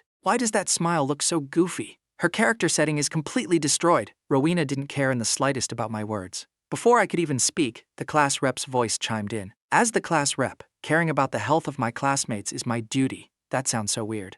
If you care about the health of your classmates, shouldn't everyone else get a share too? Everyone nodded in agreement. Where is ours, class rep? Where is our soup? The class rep pushed his glasses up. Not waiting for everyone to ask more, Felix has been studying far too hard these past few days. This soup was specially cooked to replenish his nutrients. Everyone muttered internally. Ah, so it's because we haven't studied hard enough. That's why we don't have the qualifications to drink soup. Next time, we must study hard. And see what excuse the class rep uses then. Looking at the class rep's sincere gaze, I reluctantly believed him this once. The class rep doesn't look like someone who lies. Fine, I'll trust him this time. The class rep instantly broke into a smile, but everyone else's smiles immediately vanished. They all simultaneously looked at Isolde. Now it's Isolde's turn to take the stage, right? Even I couldn't help but look at her. Isolde's cheeks flushed pink. This is the sweet soup you loved the most when we were kids. You've been studying so hard these past few days. I brought this to replenish your vital energy. After you finish drinking, I'll explain yesterday's exam questions to you. Hearing the words sweet soup, my eyes lit up radiantly, looking at Isolde with much more warmth. Truly a good person. Teacher Isolde truly understands me.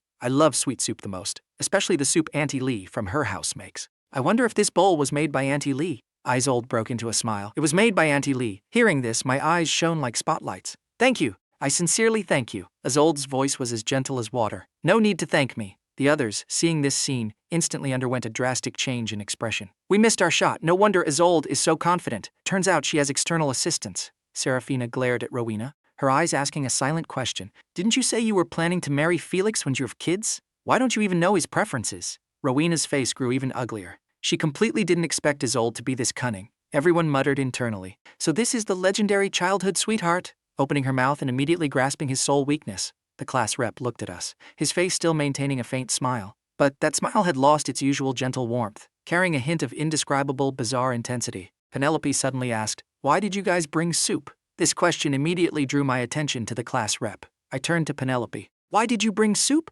Penelope's face turned the color of pig liver. She had absolutely no idea how to answer. What did her family say? Say that because of my inner voice, her family avoided a catastrophic home-wrecking disaster. She obviously couldn't say that out loud. After stammering for a long time, she blurted out, your skin is so pale. What skincare products do you use? I bugged my eyes out. What? What kind of question is that? Everyone was completely bewildered too. Skincare? I stared at Penelope as if she had suddenly grown a second head. I am a high school boy being tortured by mathematics daily. My skincare routine is washing my face with tap water in despair. The entirety of Class 13 almost collapsed in collective exasperation. Penelope's face was so red it rivaled a traffic light. She awkwardly shoved the thermos onto my desk. Just drink it. It's good for your brain. Before I could protest, the study system's voice echoed with that familiar smug tone. Let me tell you why she's acting like a malfunctioning robot. A few days ago, when you were internally ranting about a news article you read regarding a real estate scam, Penelope's father was literally holding the pen to sign a contract with that exact fraudulent company. Hearing your broadcast, she panicked, called her dad, and faked a severe stomachache to stop him. She basically saved her family from bankruptcy. My eyes widened in profound realization. Oh, so I am basically her family's guardian angel. Penelope frantically looked away, pretending to be fascinated by the classroom ceiling, but the grateful flush on her cheeks said it all. I looked at the mountain of thermoses on my desk. 7 thermoses. If I drank all of this, I wouldn't need to study. I would simply drown. However, feeling the intense, burning gazes of Seraphina, Rowena, Isolde, and the class rep, I knew my life was on the line. I'll take a sip from all of them, I announced heroically, sacrificing my stomach capacity for world peace. But I grabbed Isolde's sweet soup first, downing half of it in one gulp. Auntie Lee's sweet soup is still the absolute best. Isolde's eyes curved into beautiful crescents, radiating a gentle victory. Rowena glared daggers at the empty bowl, secretly vowing to kidnap Auntie Lee and force her to reveal the recipe. The soup incident was merely the calm before the storm. With only 3 days left until the monthly exam, Class 13 transformed from a gang of notorious troublemakers into a militarized academic enforcement unit. Their mission? Operation Jump 100 ranks. Their target? Me. Felix, wake up! It's time for English vocabulary! Rowena slammed a textbook onto my desk, her school tyrant aura now entirely focused on grammar rules. Felix, let's review this geometric proof, Isolde said gently, but her grip on my shoulder was terrifyingly firm. Felix, I have compiled a list of the 50 most likely history questions. Caspian, the class rep, added, pushing his gold-rimmed glasses up his nose with a glint of absolute, undeniable authority. Even Seraphina hired 3 Ivy League tutors to create a customized crash course for dummies cheat sheet for me. For 3 days and 3 nights, I lived in a living hell. If I even blinked too slowly, Tristan would appear out of nowhere, holding a cup of black coffee and looking at me with eyes so full of desperate hope that I felt guilty for needing oxygen. Hey, I was a donkey on a treadmill, and the carrot dangling in front of me was the survival of Tristan's little sister. Master is actually studying voluntarily without me, using the electric shock punishment. I am so touched. The system sniffled dramatically in my mind. Shut up! I'm doing this to save a life, not because I love your blasted equations, I roared internally, my brain turning into a mush of formulas and historical dates. When the exam day finally arrived, the atmosphere in Class 13 was solemn. As the invigilator handed out the papers, I looked around. For the first time in history, not a single student in Class 13 was sleeping. They were all sitting upright, gripping their pens like swords. They weren't trying to get good grades for themselves. They were trying to accurately calculate their own scores to purposefully rank just below me, ensuring that I had a higher chance of jumping up the leaderboard. I looked at the math paper. The numbers usually looked like ancient hieroglyphics trying to curse my bloodline. But today, they looked familiar. Isolde went over this exact formula, I thought, my pen hitting the paper. Rowena forced me to write this proof 20 times until my hand cramped. For 2 hours, I fought the hardest battle of my life. When the final bell rang, I collapsed onto the desk, my soul leaving my body. The school worked efficiently. 3 days later, the ranking board was posted in the main hall. The entirety of Class 13 surrounded the board, pushing away the terrified students from the honors classes. Where is he? Where is Felix? Chloe screamed, scanning from the bottom up. Here, Orion shouted, pointing a trembling finger at the middle of the board. Felix Sue rank 412. My previous rank? 5 and 13. I had jumped exactly 101 ranks. The hallway erupted. Class 13 cheered as if we had just won the World Cup. Rowena punched the wall in excitement, leaving a slight dent. Seraphina hugged Isolde, before quickly pushing her away in disgust, and the class rep gave a rare, genuine laugh. But Tristan was completely still. He slowly turned his head to look at me, his eyes bloodshot, his body trembling so violently he looked like a leaf in a hurricane. I didn't waste a single second. I closed my eyes and screamed in my mind, "System! I did it! 101 ranks, tell me where she is!" The system's voice dropped its usual playful tone. It sounded serious, almost solemn. Coordinates locked. She is in an underground cellar in the abandoned nameless village, 300 miles southwest of the city. A black cat is currently guarding her. Tell Tristan's family to bring the police immediately. The traffickers are planning to move her tonight. I didn't even bother translating it. Because of my broadcast, Tristan heard every single word directly in his mind. Nameless village. Tristan choked out a sob. He didn't say thank you. There were no words heavy enough for this moment. He simply turned around and bolted down the hallway, pulling out his phone to call his father. Chloe sprinted right after him. The rest of Class 13 stood in the hallway, panting, a profound sense of exhaustion and triumph washing over us. We did it, Isolde whispered softly, looking at me with an expression that made my heart skip a dangerous beat. Of course we did, Rowena smirked, crossing her arms. My fiancé is a genius when he actually tries. Hey, still not your fiancés, I groaned, burying my face in my hands. 2 days later, the news broke.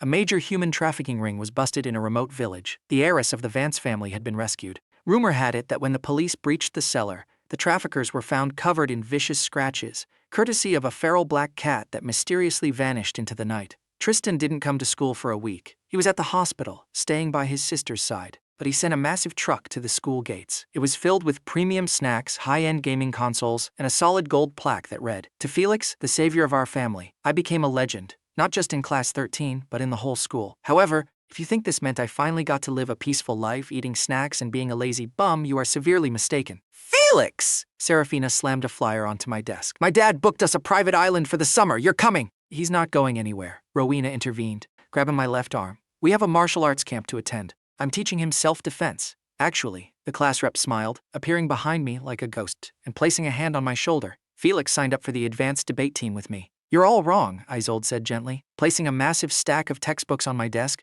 her beautiful eyes leaving absolutely no room for negotiation. Felix is coming to my house. We need to start preparing for the next exam. I looked at the four of them, feeling the suffocating, terrifying weight of their affection. And then, the ultimate nail in the coffin echoed in my mind. Excellent work, Master, the study system purred maliciously. You have proven your potential. Therefore, I have upgraded your target. Jumping 100 ranks is no longer enough. To unlock the next piece of premium drama, you must reach the top 10 in the entire grade. I stared blankly at the blackboard. My classmates were crazy. My system was a demonic slave driver, and mathematics was still, undeniably, the root of all evil. I just want to be a lazy bum, I whispered to the heavens. But as Isolde opened the math textbook, and Class 13 leaned in to eavesdrop on whatever chaotic thought crossed my mind next, I knew one thing for certain. My peaceful, ordinary high school life was gone forever. And honestly, it wasn't entirely terrible.